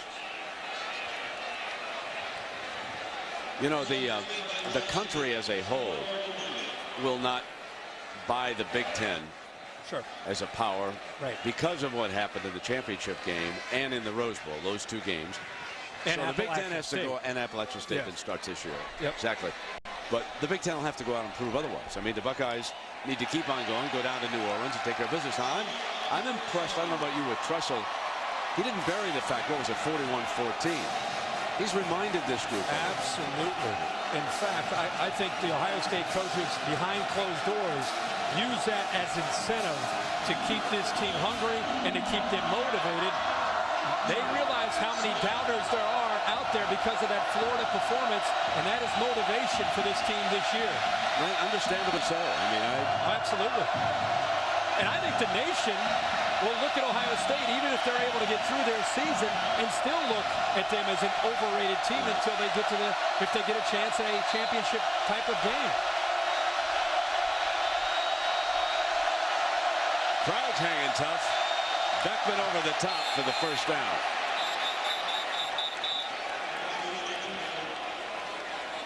Then we're taking any chances with a handoff or anything like that. The center and the quarterback. A lot of times you see sneaks. This is just a kind of an alley-oop. It's designed for the quarterback to get up. A lot of times, Brett, you'll see the quarterback leap forward with the football in his hands, trying to just get forward progress. A little bit of a risk, and this time Beckman goes up and over, but protects the football and gets the first. Here comes a blitz. They can't get there. Got one-on-one. Robisky out of bounds at the 1-yard line. Robisky, he wants the touchdown down here in the corner. This is 22 yards, and this is remarkable. One-on-one again. Robisky with the size advantage against Justin King. But, ladies and gentlemen, the football was perfectly thrown to the outside. Left foot, right foot gets in. I don't know. I don't think the football got across the line. The helmet did, but the ball did not. Yeah. But a perfect throw by Todd Beckman again. Remember where this drive started, at the Buckeye 13-yard line. And King off on the sideline. Previous play is under review. They're going to look to see. Maybe we have a different view, but it looked like his helmet got across. We'll have to see where the football is if it broke the plane. Well, complete and incomplete would not seem to be the question here. No. Now, the helmet is across the goal line. Yep, I thought absolutely. for sure. But I agreed with your first look that when we had this one angle here that the ball might not have gotten to the pylon. Let's see. Let's take a close look. Watch the football. Yeah. Now the pylon gets knocked out. Yeah, and the ball, when his body hits, the ball looks like it starts to come out. And I don't know if they're going to look at that part of it or if they're just looking. Yeah, they're looking for possession, we've been told. Possession of the football. This will be a great look. The left, the right. Yep. I guess I was wrong. They were looking for possession on this thing. I don't think the ball came out until his body hit. Right. The left foot touched. Take a look at. The left foot touched. The right foot touched. Right. And then as he came down and his body hit the ground out of bounds, looked like the ball started to be juggled a bit. Joe Pa, of course, he and Lloyd Carr, perhaps the two biggest reasons why instant replay came about to begin with in the Big Ten. And getting it right in key moments like this is what it's all about. And this system, for the most part, is a little bit quicker than the NFL's. Not always. Nothing's perfect. Remember, Lamonier, the referee, he's not making the decision like you see the NFL referees go under the hood. The man who's making the decision is upstairs here, running those angles back and forth and back and forth. And TiVo machines upstairs and everything. And then they'll relay the word down. The communicator will, and Lamonier will pass it on to us and you at the same time. They get the same looks that we get. That's what they're reviewing. This is a good crew. Following the review, the play has been overturned. The player was not in control of the ball, bobbled the ball, incomplete pass, second down. Interesting. The shot that we had that showed when he went down and lost control of the football out of bounds. He has possession here. The foot comes down. It's tough to see there. Yeah, that was not the angle they used to turn that over, but this might have been. See the ball slipping up a little bit. Tough call. Tough call. So it'll be second down. Here's the view right here. You'll see the ball come out as he comes down. Ball is being juggled as he comes down, and they felt there was enough evidence. 2nd and 10. Beckman goes back to work. In underneath. And they wrestle Rory Nickel down, short of the first down. Lydell Sargent, the corner there. It's an aspect of this offense that you're seeing more and more of this year than you saw last year. Throwing the football to the tight ends. Rory Nickel came in tonight with 8 receptions on the year. Jake Ballard had 7. And Brandon Smith had 3. You're talking about 18 receptions alone for the tight end position coming into tonight's game.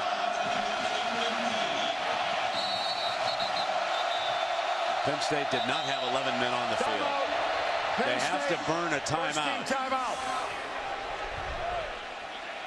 They did not have 11 men on the field, so they burn a timeout. And when we come back, it'll be 3rd and 2 for the Nittany Lions.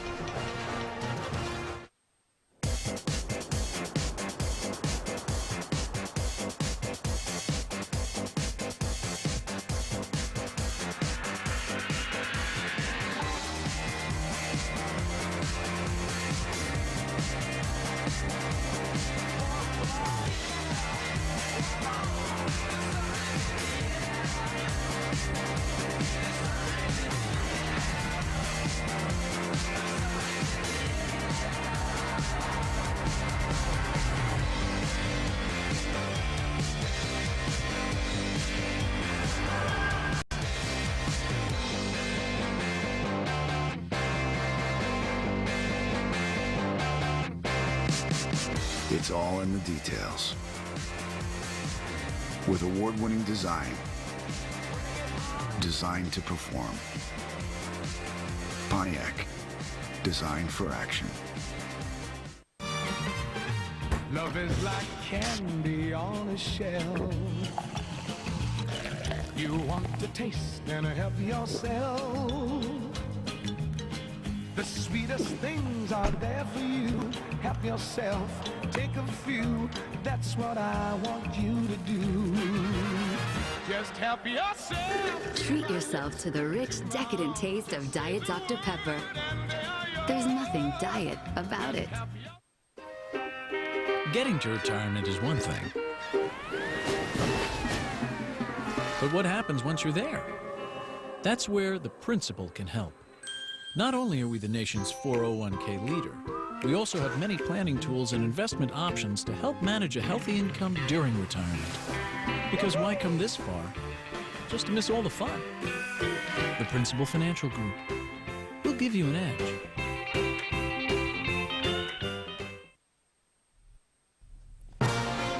Saturday Night Football on ABC, presented by Southwest Airlines. With Southwest Airlines' convenient nonstop flights, it's like having your own company plane. Visit southwest.com. Pacific Life. For insurance, annuities, and investments, choose Pacific Life, the power to help you succeed. Saturn. With 5 totally new models, it's just something to rethink about. Saturn.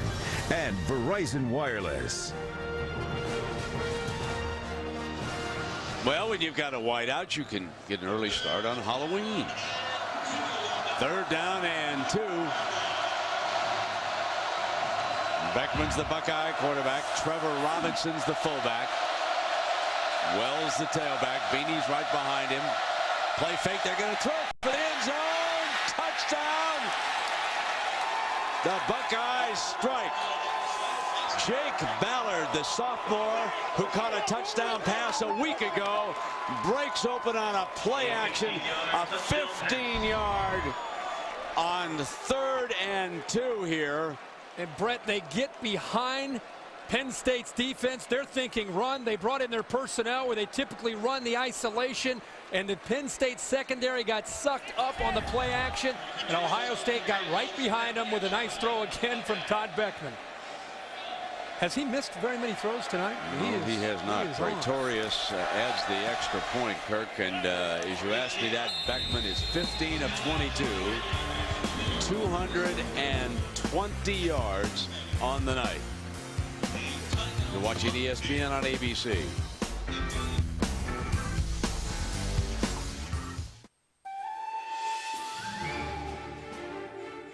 You've taken a journey filled with surprises. You set your sights on a destination and arrived exactly where you wanted to go. With Pacific Life, you're ready for wherever that road leads to next. As you head towards your future, count on Pacific Life. Ask your financial professional about Pacific Life, the power to help you succeed. We started this tradition of a night out with friends. As the tradition grew stronger, so did the friendship. New stuffed chicken Florentine with 4 Italian cheeses, spinach, and tomatoes. Or new stuffed chicken prosciutto with thinly sliced prosciutto ham at Olive Garden.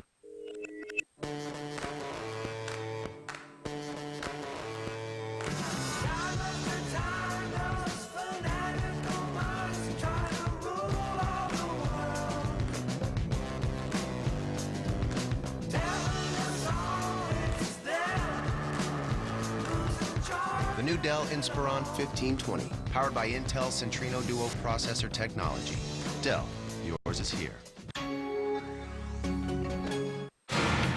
They pick up touchdowns, pick up the pucks, and pick up their teams.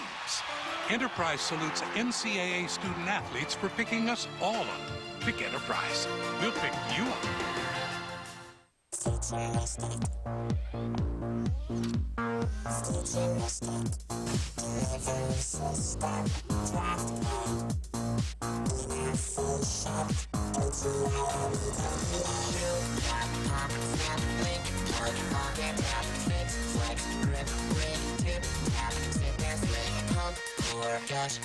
Trip, train, draft and train. Innovative, draft tag, Heineken. Trick or treat.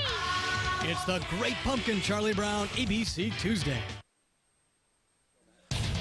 I'm Matt Weiner with this look at your primetime pulse on ESPN. South Carolina has made a comeback at Tennessee. Corey Boyd has 135 yards and a touchdown. It's a 7-point game there.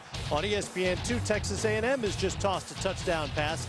19-9, Kansas leading on the road, pending the extra point. And Matt, here are the Buckeyes with 21 unanswered points after they fell behind in this game in the first half, 7-3. Beckman, 3 touchdown passes on the night. Paso, the punter, bangs one into the end zone. A late gamble to come out. It pays off as Wallace gets to the 27-yard line, and back we go to the touchdown. Ohio State brought their short yardage fullbacks in, those backup fullbacks, and by doing that, Penn State loads and stacks the right side. They put everybody up, and look at Jake Ballard right here. Slips behind the coverage off of the play action, and Todd Beckman gets back, gets his feet under him, and puts him right over the shoulder of Jake Ballard, who had a huge game last week against Michigan State. The young man from Springboro, Ohio, with a big play again tonight. Kinlaw into the backfield, but now it's got to be Aaron Morelli if Penn State expects to get back into this. Dumping into the fullback, Dan Lawler. Very close to the first down marker, and impressive drive chart here. Wow, this really is, when you're on the road in a tough environment, look what Ohio State's been able to do, and look at the yards that they've been able to drive against a very, very good Penn State defense. Morelli has thrown for 100 yards tonight. Their touchdown came on the ground with Kinlaw. They run the end around. Williams with great speed to the 41. Derek Williams, we've been waiting, at least I've been waiting to call his name. He's one of my favorite players in the Big Ten. Dropped some weight this year after putting some weight on last year, and he's a lot quicker. They try to find unique ways to get the ball in his hands, and this time on the reverse, he finds some open space and picks up big yardage for the Nittany Lions. Very impressive young man we spoke with on Thursday.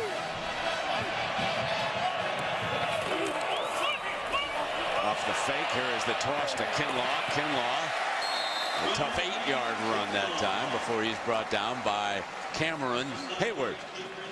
Hayward, of course, the son of the late Ironhead, who was a fine player up at Pittsburgh and then with the NFL. And a tough football player, just like his daddy. And Derek Williams, one of the most highly rated high school players 3 years ago, could have gone to any school in the country, decided to come to Penn State. We asked him why. He said he wanted to make a mark on a program and help grow as a man. He's been very happy so far. Morelli not going to get the first down.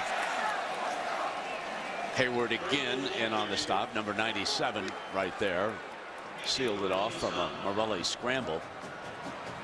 They think Cameron Hayward has an opportunity to be an all-American type of defensive end. You put him on one side and Vernon Golston, number 50, on the other. Gives Ohio State a couple of bookends. And this after losing their best defensive lineman early in the year, Lawrence Wilson, who broke his leg. Cameron Hayward stepped up with the opportunity and has given them great speed opposite of Vernon Golston. 3rd and 4. First down, Kinlaw breaks into the open and is ridden down, but he's in the red zone at the 18. Coleman finally rode him down. Tough run for Kinlaw. 18 more yards. This is a beautiful example of zone blocking, Brent. You get all of the action going to the left, and when the offense is pushing everybody this way, it's up to this man to find the crease and hit it. You're slow and patient, and then find the crease and hit it. Malcolm Jenkins comes up to make a play, but Kinlaw is able to shake him. Now first down in the red zone. Kinlaw got back to the line of scrimmage. So another huge crowd on hand here. 110 and 134, the second largest in Beaver Stadium history. They're waiting for something to get excited about. We'll see if this drive ends in a way that this stadium can come alive. They've been quiet. They basically have to have a touchdown to stay alive. Late in the 3rd quarter, trailing 24-7. The Buckeyes with that impressive offense. Morelli complete. Norwood driven out of bounds on that far side by Larry Grant. And Norwood out right at that first down marker. And that should give the Nittany Lions a 1st and goal, and it does. Norwood is an important cog in the Penn State attack. Last week he had 8 receptions against Indiana, career high. This week against Ohio State, another big night, 5 catches already.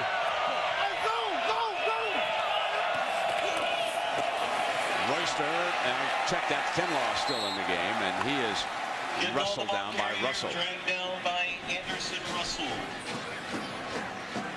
As many big names as Ohio State has in the secondary, the coaches will tell you that Anderson Russell, who tore his ACL in a game that you and I did last year against Iowa, he's fought his way back to get healthy, and he is important because he's always up close to the line of scrimmage, whether it's against the blitz, against the pass, or it's filling a hole like he did right there against the run.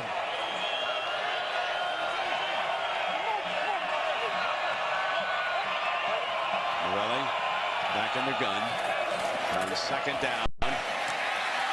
Incomplete. He threw a little bit behind his intended target, Dion Butler. I think Morelli that time felt some pressure coming right towards him from a linebacker blitzing Marcus Freeman, and he stepped a little bit to the outside as he tried to make the throw, and the ball came behind Butler, who's cutting to the inside, and had his man Donald Washington beat to the slant. Ball was thrown behind him. No chance for Butler to make that catch. Let's see where they go with this 3rd down pass. Buckeyes are blitzing it, and he has to throw hurriedly. Incomplete. Chris Bell, the intended target that time, but it was the blitz that forced Morelli's hand. They brought the blitz, and the All-American linebacker Laurinaitis got there a bit late, and it's Vernon Golston on one side, and then 33 Laurinaitis, who hits him high. A little bit of pushing going back and forth that time between Bell and Chekwa.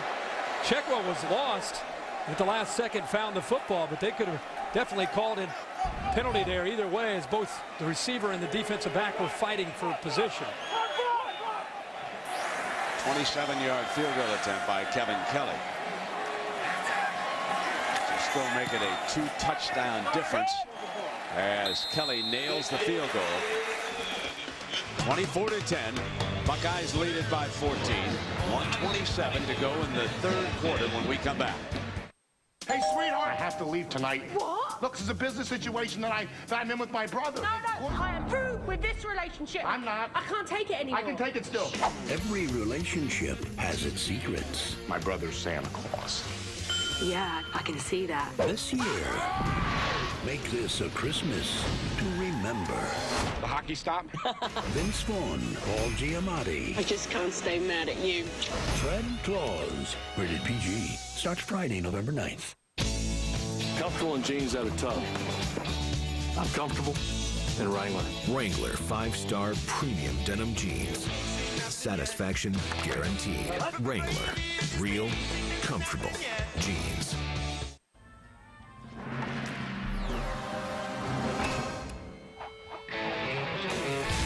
The extreme power of Energizer Lithium, the world's longest-lasting AA battery and high-tech devices. Energizer. Keep going.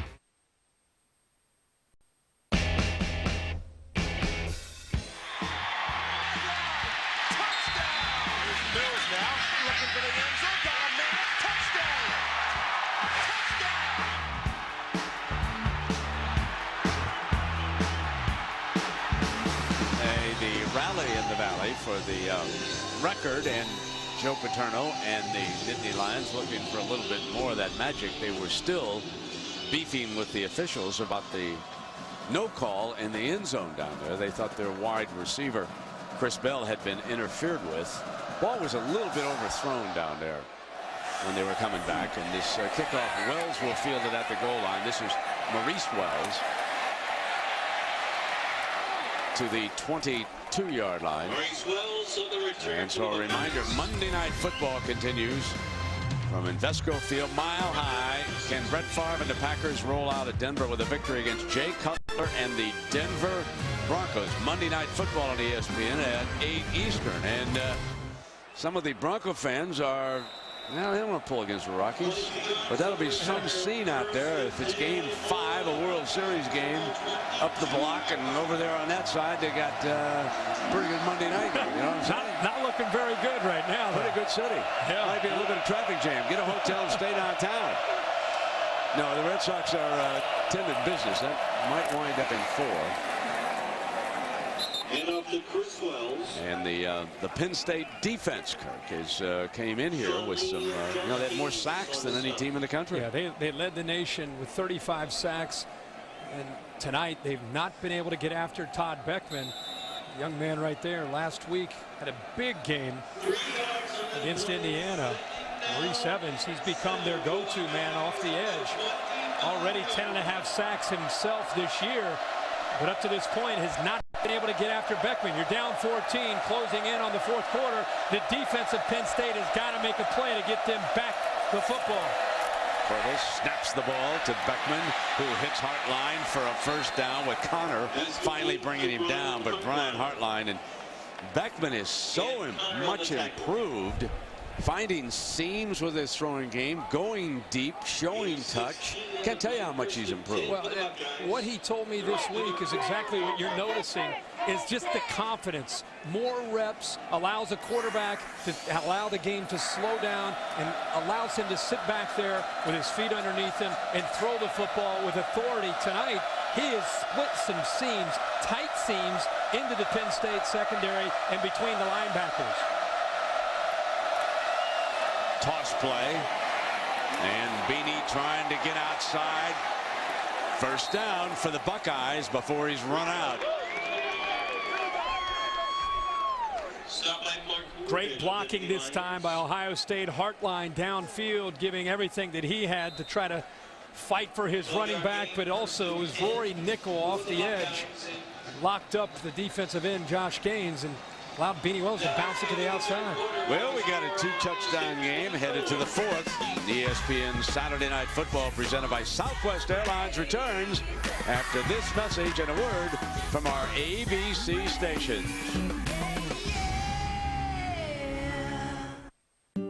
What if we took a moment to rethink our priorities?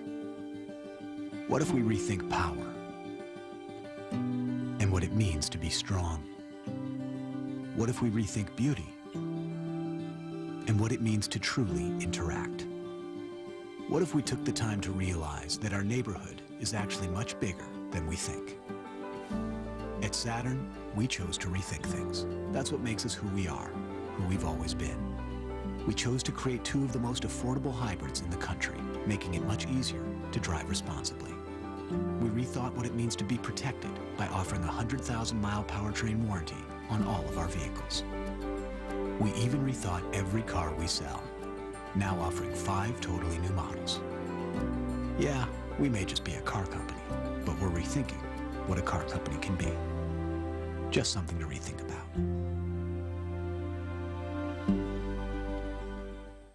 Wednesday, on Halloween night, this lawyer has to save the super rich from their scary selves. Did you buy my son a $30,000 watch? It was 15% off. From a wicked game. 80 million to use. A bad omen. Time for work. Can I buy you dinner? That's sweet.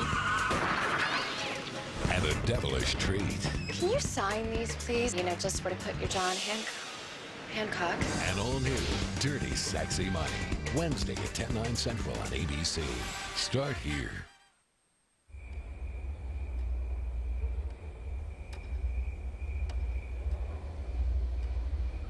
There are 114 points where sound is dampened, 43 sensors for comfort, 23 sensors for safety, and 7 sensors to monitor the sensors.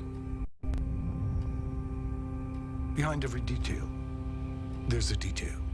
See your New Jersey, Delaware, and Pennsylvania area Lexus dealer. It's no secret how Sonny McCullough handled Egg Harbor Township's finances. The township had to borrow money to pay its bills. Taxes went up, 25% this year alone. But McCullough still found money to raise his own pay, 67% one year, 50% a few years later. As the press of Atlantic City said, after 18 years, McCullough's become complacent and politically naive. So here's the question. Do we really want Sonny McCullough representing us in Trenton? Listen to Action News in your car. Tune to radio 87.7 FM.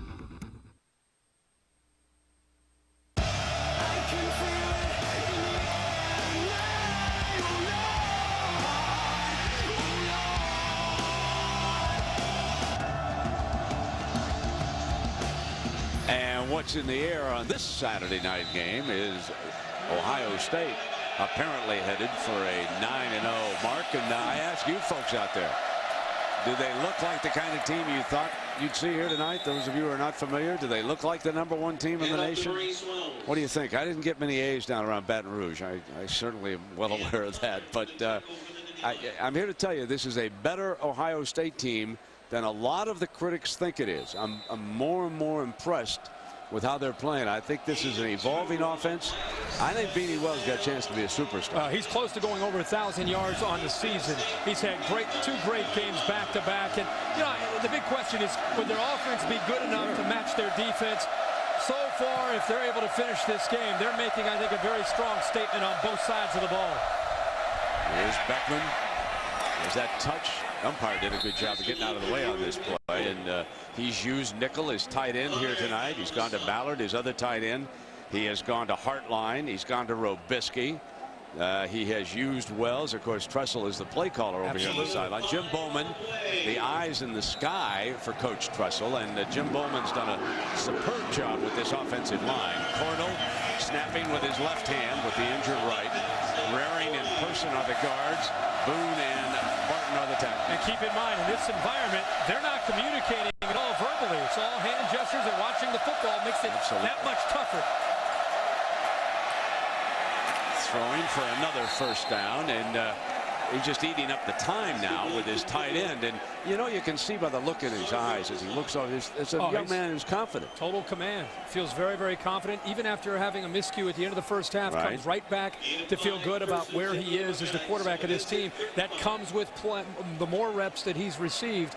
This guy right now, I think, is a confident quarterback. But I think Ohio State, you see spread offenses, stretch defenses horizontally and vertically. Ohio State is doing the same thing, dumping underneath. Wouldn't be shocked to see them take a shot eventually down the field. Comes a linebacker blitz. Stepping inside, there's Beanie Wells for 8 more yards, having gone over 100 tonight. Let's go down below to Lisa. Well, Brent, obviously Beanie Wells playing through that ankle injury. Kirk mentioned it earlier today that we haven't seen him limping off the field, but he has been limping limping. I have been watching him. He has been limping a little bit, and that's no surprise. He told me on the phone this week that it's just going to be painful for the rest of the season. He says it's really hard to grasp what's wrong with that ankle, but he said, I am always in pain. And when Coach Tressel told me earlier that I need to be a Warrior, at first I was confused by it. I thought he was questioning my toughness, but now I know he was just trying to tell me that my team needs me. Yeah, exactly, Lisa. And second down. And again, they go. Beanie breaks open. And he's inside the 15-yard line. One more thing about Beanie, folks. Steve Snapp brought him outside the team hotel this morning and yelled at me to come back with the group. I honestly thought it was a defensive end that he had brought out to introduce me to. He is so big. He's 6'1", 235 pounds, and what surprises you is how nifty his feet are and his ability to read blocks. Look how he gets his feet up. And I think that's the thing that surprises people is with how much power he brings, that his vision and his quick feet allow him to bounce the ball quite a bit to the outside and has that blend of speed and power. Little draw play, but the Nittany Lions jumped that play before it could even develop.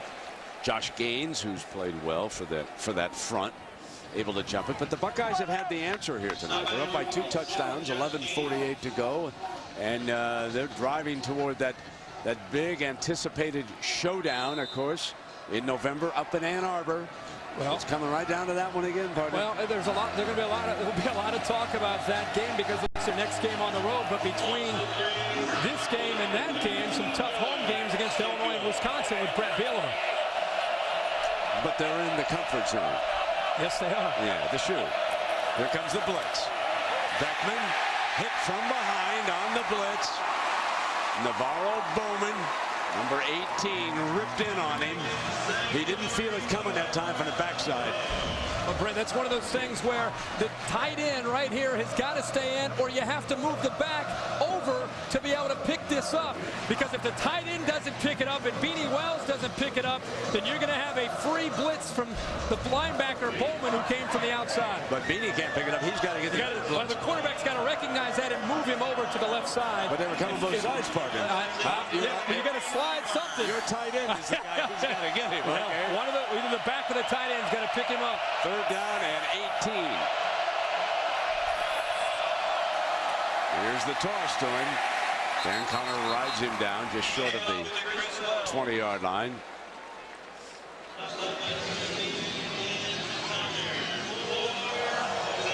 Tim Tressel, conservative call there, trying to maybe put his kicker in a position to make this a 3-possession game now into the fourth quarter.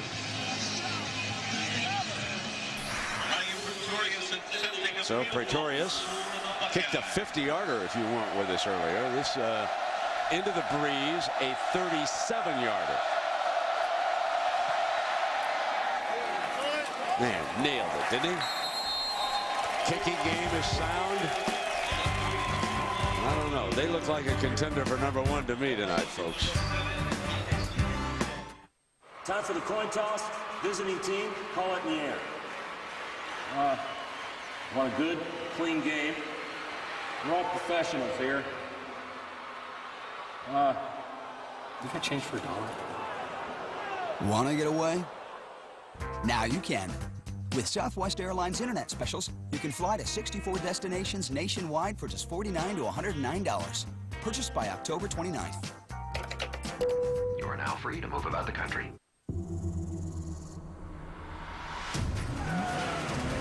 The Ford F-150 has massive lower front control arms and rear shock absorbers mounted outside the frame rails, giving it the highest available payload in its class.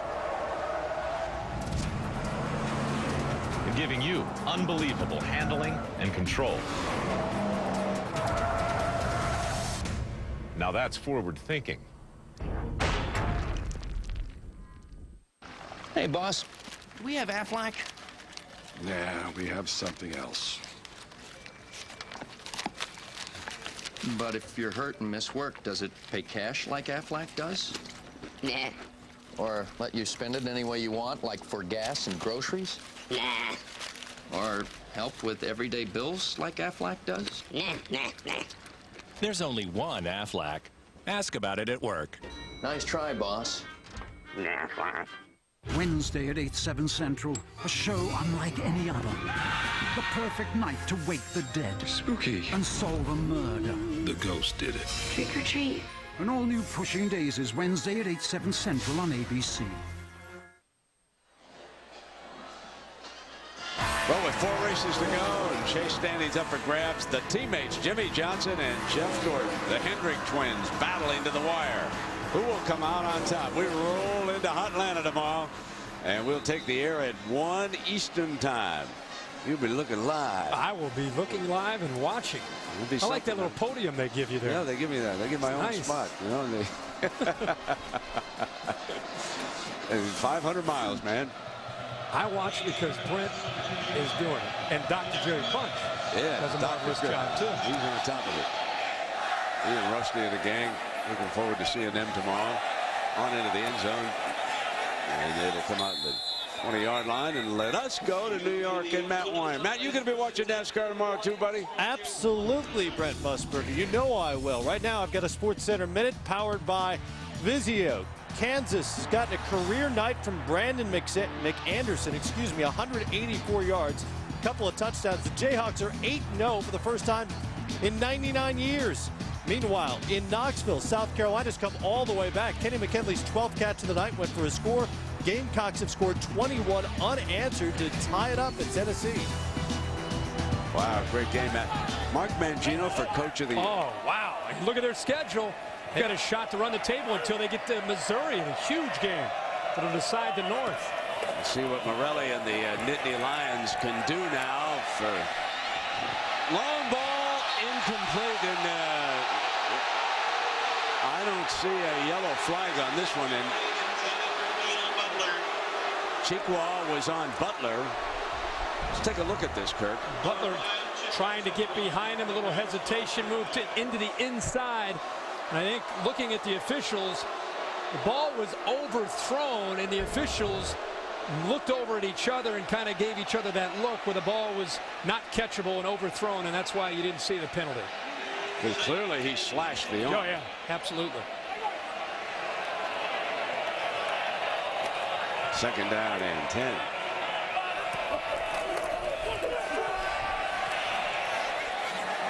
Bad throw for a pick, and it's a pick six. Just what happened to Morelli twice in Columbus last year. And Malcolm Jenkins, the great corner, makes it lights out. This whiteout has suddenly become a blockout, folks. 24 yards on the pick six. Vern Golston applying pressure from Morelli's right side. Drives right back into his face. He steps back as he's literally throwing the football. His body is moving backwards as he's trying to throw the ball forward. I think he was trying to throw it away, and Malcolm Jenkins says, thank you. That's 2 in 2 years for Malcolm Jenkins. Somebody get me Don Meredith on the telephone. I can't sing it. Wow, you talk about turning out the lights. Jenkins, woof, big time.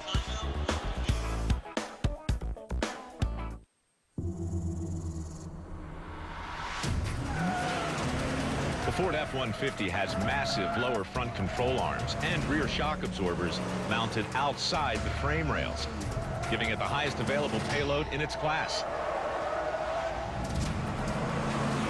And giving you unbelievable handling and control. Now that's forward thinking. Dad's making dinner? Oh, it'll be fine. Maybe. Oh, yes. No way. Wow. Who's the man? Pizza Hut's family value meal is easy. A complete meal is just a call or a click away. Get 2 tasty medium pizzas any way you want them. Freshly baked breadsticks and sweet cinnamon sticks for just $19.99. Add a 2-liter of Pepsi for only $1. Who says I can't cook? Get more for dinner. Get America's favorite pizza. Pizza Hut, now online.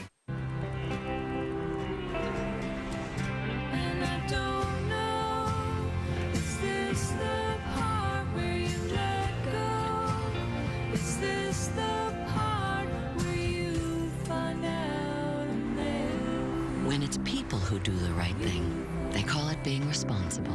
When it's a home insurance company, they call it Liberty Mutual.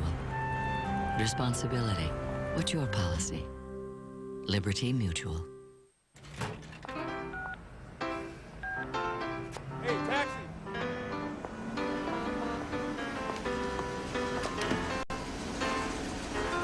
Merci. More bars in more places. That's what you can expect from the new AT&T, the largest digital voice and data network in America, and more global coverage than any U.S. carrier. So switch to the network you can trust. AT&T, your world delivered. Saturday Night Football on ABC, presented by Southwest Airlines. With Southwest Airlines' convenient nonstop flights, it's like having your own company plane. Visit southwest.com. The Ford F-150, built Ford tough. And John Hancock, the future is yours. And the Herb Street children will dress up how for Halloween? Well, I think they're going as some of the Star Wars characters. Okay. I'm not all right. sure. There's Woody. He's ready. He goes every day as Woody, though. That's the only difference with him. Every day's Halloween for him, too. And, you know, there's always an assortment of Joe Pop. Think about that. 80 years old over there and still coaching this football team. And it's become a long night. But, you know, let's think about this. 80 years old and Penn State missed Ohio State a year ago. Malcolm Jenkins had the pick last year for an interception. Antonio Smith had an interception. 2 interceptions last year for Ohio State against Anthony Morelli. And he hoped to avoid a similar performance tonight. He's played pretty well, but that pick 6 takes him out of the game, and a backup will step in now, Darrell Clark.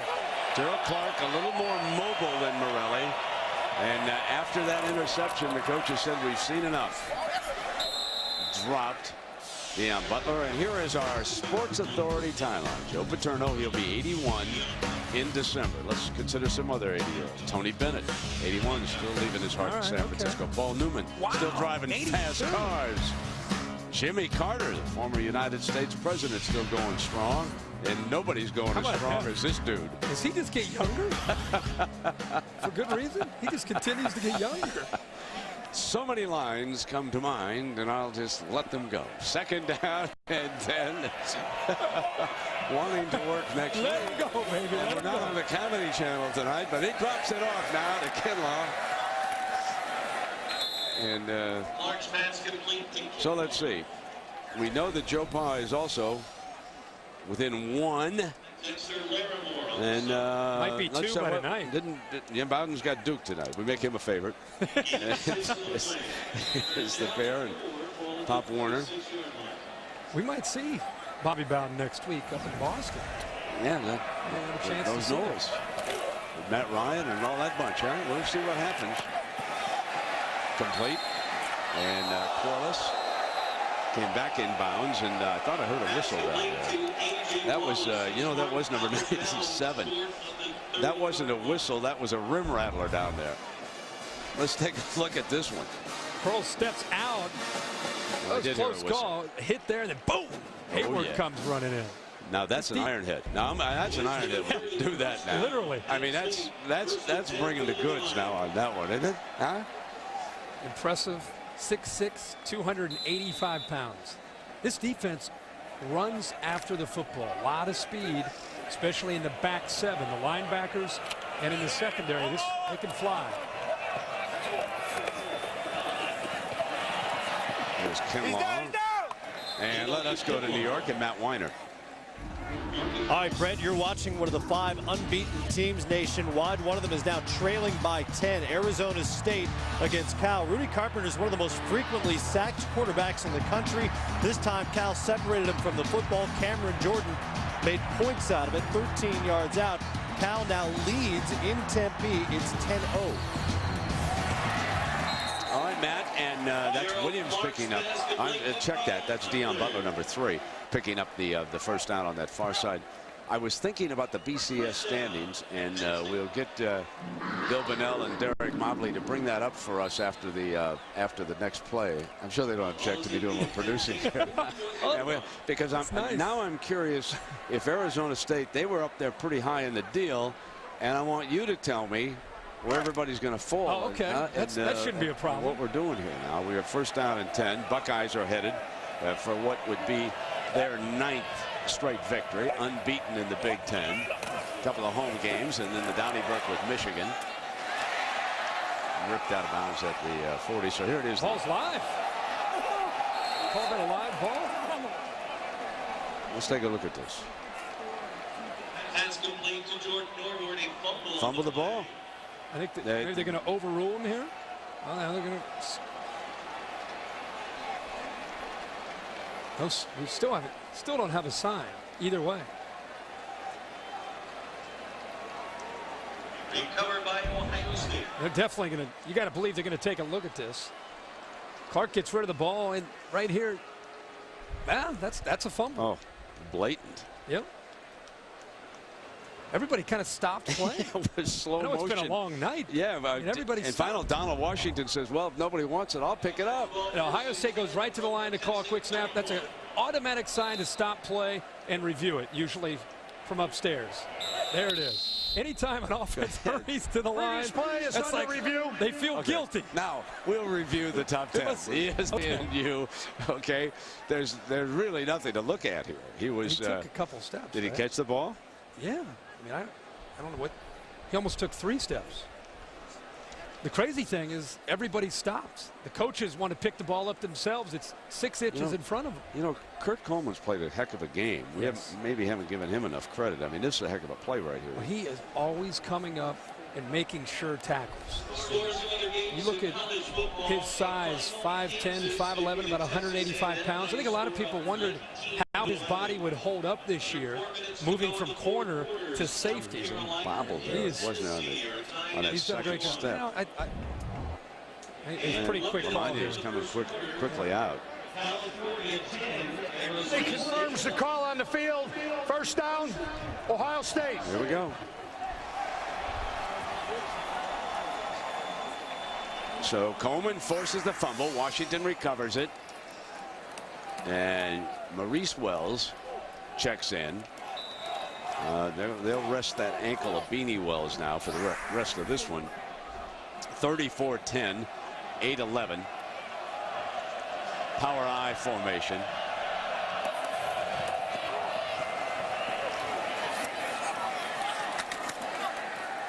Wells is driven down. And I guess now we can take a look. So, Kirk, give me the lowdown here, kiddo. Well, I think it's going to depend on what happens with Arizona State. Obviously, down 10-0. The team that had a huge, huge day, the Oregon Ducks, who are going to just shoot up.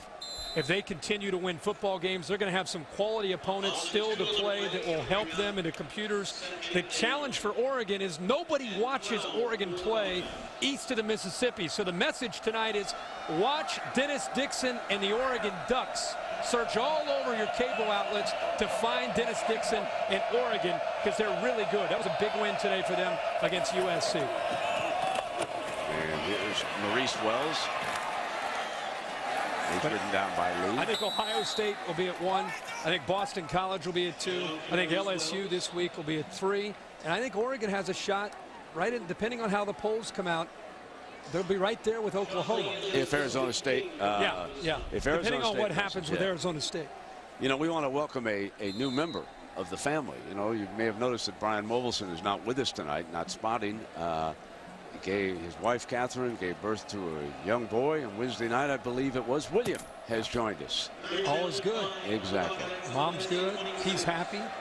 He'll be back next week? Absolutely. Okay. I want to congratulate the Mobilsons on the newest member, and William joins Meredith, Catherine, Brian, and the dog, Mac. Can't overlook Mac. So there is first down for the Buckeyes and into the red zone here. Before we sign off here, I want to go to a quote that Malcolm Jenkins came out and talked about this week. The local media in Columbus asked Ohio State often about the Florida hangover, how much motivation did it provide, and not only did that game change people's perspective of us, but also the entire Big Ten. A lot of people don't really respect the Big Ten anymore. We can only do what we control, and that's winning our football games. And I think that's what the incentive is for this team. They have a slogan this year, and it's called Never Satisfied.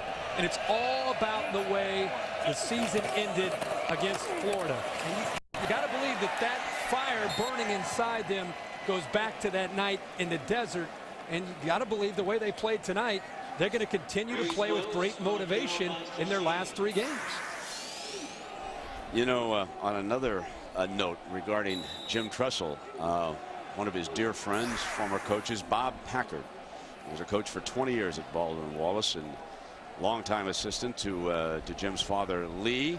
And he coached Jim. And he was a position coach, and he passed away up in the Cleveland area, and our condolences go out to the Packard family. Services, we understand, are in Cleveland tomorrow, and Bob Packard was a very dear friend of the Tressel family. And so here now on 2nd down, we will now send it down below to Lisa. Well, Brent, just to add to what Kirk was talking about, how deeply the fire burns for this Ohio State team. It burns deeply for the offense as well.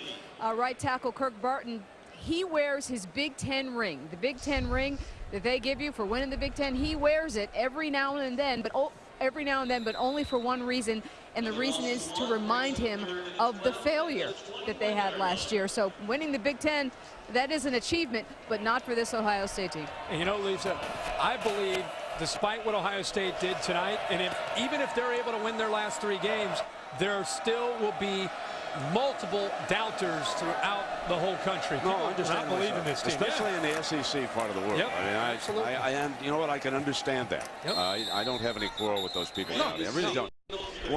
But keep in mind that over their last 19 games, I want to talk about Penn State now a second. Over their last 19 games in this facility, Joe Paterno's team is 18-1. Only loss during that time came at the hands of Michigan. So this was not an easy venue. Game may have looked a little bit easy, but the Buckeyes came in here. Remember, they fell back 7-3, quickly scored, kind of kept the crowd relatively quiet. It certainly wasn't like it was a couple of years ago for that whiteout. This is the first time since, well, it's been the first time in 18 years, Kirk, that a #1 team has visited here. Lou Holtz brought the Fighting Irish of Notre Dame in here. And the Irish are a big winner that day, and so now it's been that long, and the Buckeyes are going to come away. As the Buckeyes now going to use a timeout here. We'll take a break. Not to be for 80-year-old Joe Paterno and his team here tonight. I started this company with nothing. My parents gave me encouragement. That was all they could give me. Now this company is who I am. And it'll help me deliver on the promise I made to my daughter, to help her start a company that will be who she is. At John Hancock, we have the insurance, investment, and retirement products to help build, protect, and sustain the future you've promised yourself. John Hancock, the future is yours.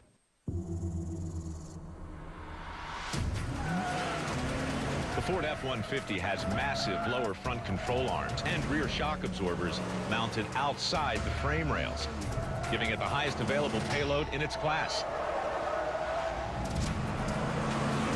And giving you unbelievable handling and control. Now that's forward thinking.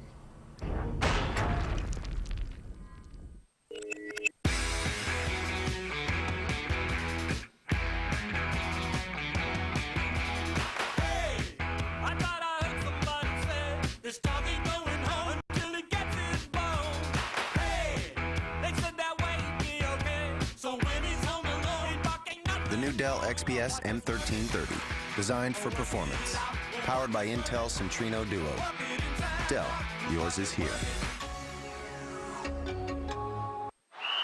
And Lisa Wilson recovers a fumble in the end zone. That's his first career touchdown. Wait, is that a Dr. Pepper? Oh, he's going to make the most of this one. Welcome back, my friends, to the show that never ends. We're so glad you could attend. Milking it. Can you believe this? We might be here all night. Is he really going to do this? Look out.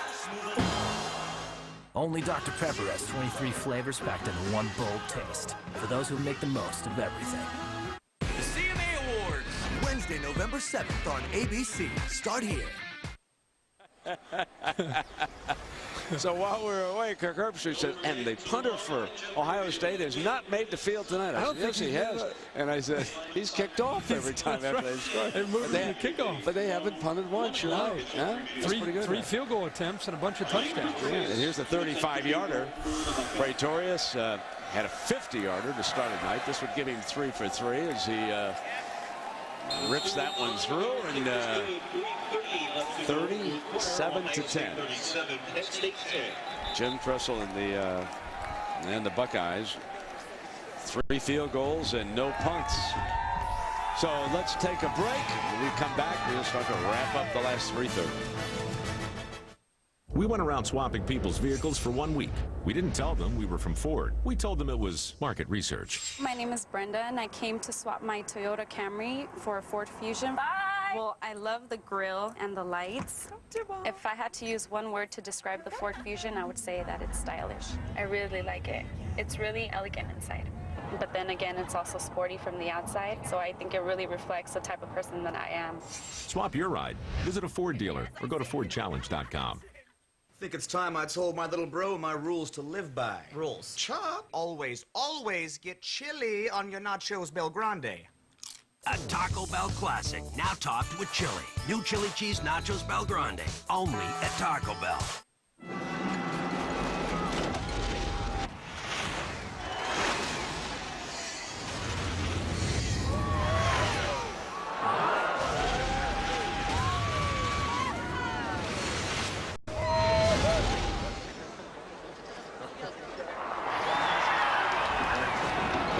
Don't just watch it, live it. Experience the ultimate in high definition with LG Full HD. LG, life's good. Why you always get the front? Because I have the higher hand. Hey, it's Bobby Bowden. I'm gonna touch him. Now would be a good time to have accident forgiveness. Part of Allstate Your Choice Auto Insurance. Are you in good hands?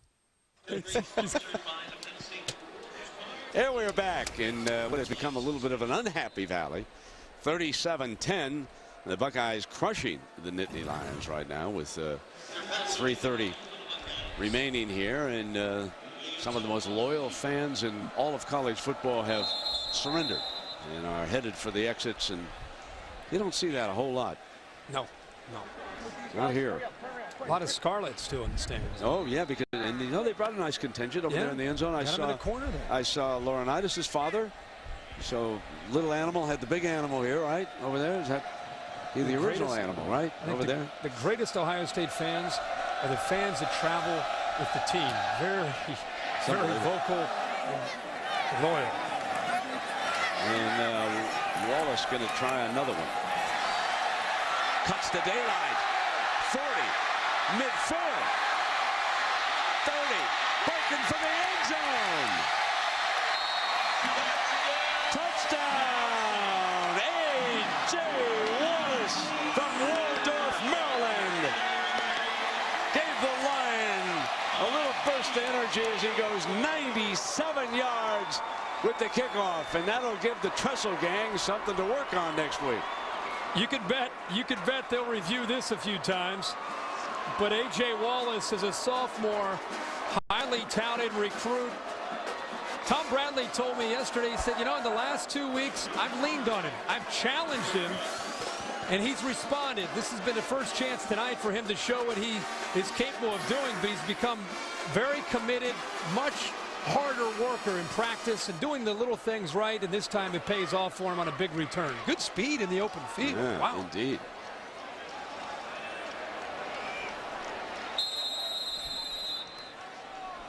I think Andre Amos and the rest of them, they couldn't get a lick on him. Still on the try. So they bring it back to the 8-yard line. Joe Paul saying, where was that a little bit earlier, huh?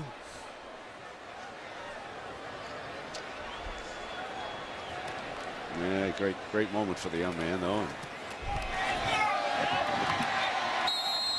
Kelly adds the extra point. We'll take a break as the Buckeyes are going to win their 19th straight Big Ten game here tonight. Welcome to the world-famous University Boat Race, where the boys from Cambridge take on the defending champions, Oxford. They're huge, and half of them were in the Olympics. We've lost already. Not to worry, I've given them some Red Bull. What? You've given Red Bull to our opponents? We might as well abandon ship now. Calm down. Red Bull vitalizes the mind, remember? I only gave it to the ones rowing on the right side of their boat. You see? Red Bull really does. They pick up touchdowns, pick up the bucks, and pick up their teams. Enterprise salutes NCAA student athletes for picking us all up. Pick Enterprise. We'll pick you up. Coming to DVD, The Battle Within comes home. I am really gonna enjoy this. The most action-packed DVD of the year. Spider-Man 3 on DVD and Blu-ray High Def October 30th. Well, thanks to our camera crew again tonight for providing you all with these great pictures. And we were a little bit short-handed. One of our cameramen, Jeff Clare, who lives out in Malibu, was home all week defending his home. And folks, it's the only house still standing on his block, we are told. And he was out there battling away. And he said it's such a lonely feeling, and without the neighbors around. He said, I'm very happy that our home was saved, but I feel for my neighbors and friends, and don't we all around the country feel for what happened last week out in Southern California as we take a look at the Pacific Life game summary, Kirk. Well, Ohio State took control early and often. It started with the defense being able to get some turnovers. And, you know, one of the things that Malcolm Jenkins, as a leader of this team, wanted to do is create not only turnovers but opportunities to score off of them, and that's what they've done in the second half. But Todd Beckman has been the player of the game. He's made throw after throw. The Buckeyes have given him time to throw, but he has distributed around. Ray Small made a few plays. Brian Rubisky and Brian Hartline, number of targets throughout this game for Todd Beckman. So Maurice Wells ridden down by Lee. And, of course, a reminder that speaking of what went on in Southern California, stay tuned for your late local news around the country immediately after the game over most of these ABC stations. And over on ESPN, SportsCenter will have post-game analysis along with all the scores and highlights of the day.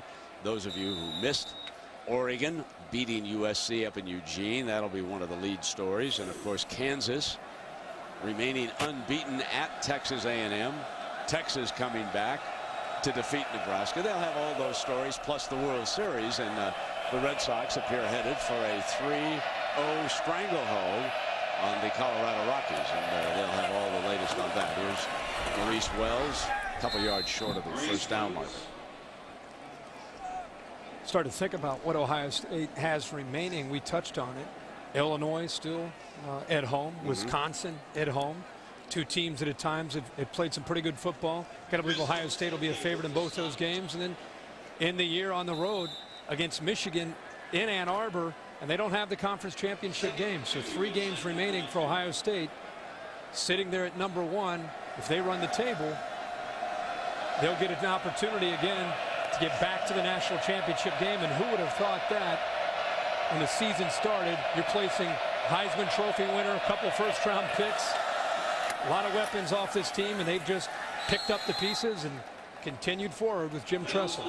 What I like is that they used it to fuel the desire for this season, and there is their remaining schedule that Kirk mentioned to you. And of course the Michigan game, I believe this year, will be at noon up in Ann Arbor on the 17th, and already ABC, of course, has scheduled full coverage of what again figures to be a great game. If we go back to the Florida game and we think about the team that beat Jim Tressel, let's talk about some of the elements. First of all, there was a terrific coach. Urban Meyer puts together a game plan that has bedazzled more than just Jim Tressel and the Buckeyes that night. But he had two defensive ends who got upfield in a hurry. And they really took Troy Smith's game completely away from him on that particular night. They then had two quarterbacks that they ran out on the field. Mobility when they brought Tim Tebow out against them. There were a lot of things, a lot of weapons the Gators had that night. I also think it was a mindset. Ohio State for 50 days heard about how wonderful they are and how they were going to dominate Florida. You look at the BCS. There have been 9 BCS championship games. You'll like this. 7 of the 9, the underdog, after hearing about how bad they are for 50 days, has won the game. 7 out of 9. And whoever goes into that championship game as number 2 as the underdog seems to win the game. They get tired of hearing about how they don't have a chance. Yeah, they were much too great an underdog, Florida, in that game. I would certainly agree with that.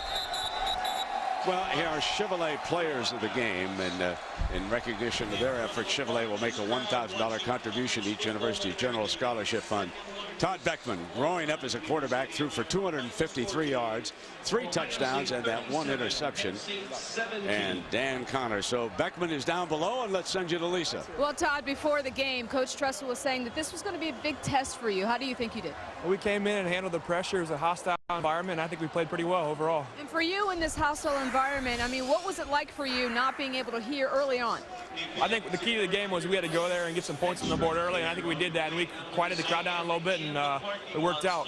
Compared to how you thought this game would go, how did it go for you? I think we just kept on pushing. We kept on fighting, kept on putting points on the board. Our defense did a great job having those turnovers, and we got a W. That's all that matters. Now, at what point in the game did you really just feel, I don't care where we are, I feel really comfortable? Midway through that third quarter or whatever, when we kept on putting those points on the board, we scored down there in the end zone, and then Malcolm had an interception for touchdown, and that's when it started happening. All right, thanks a lot, and congratulations to you. Well, a reminder, folks, that NASCAR's on the air on ABC at 1 o'clock tomorrow, and we'll come back to wrap this game up in just a moment.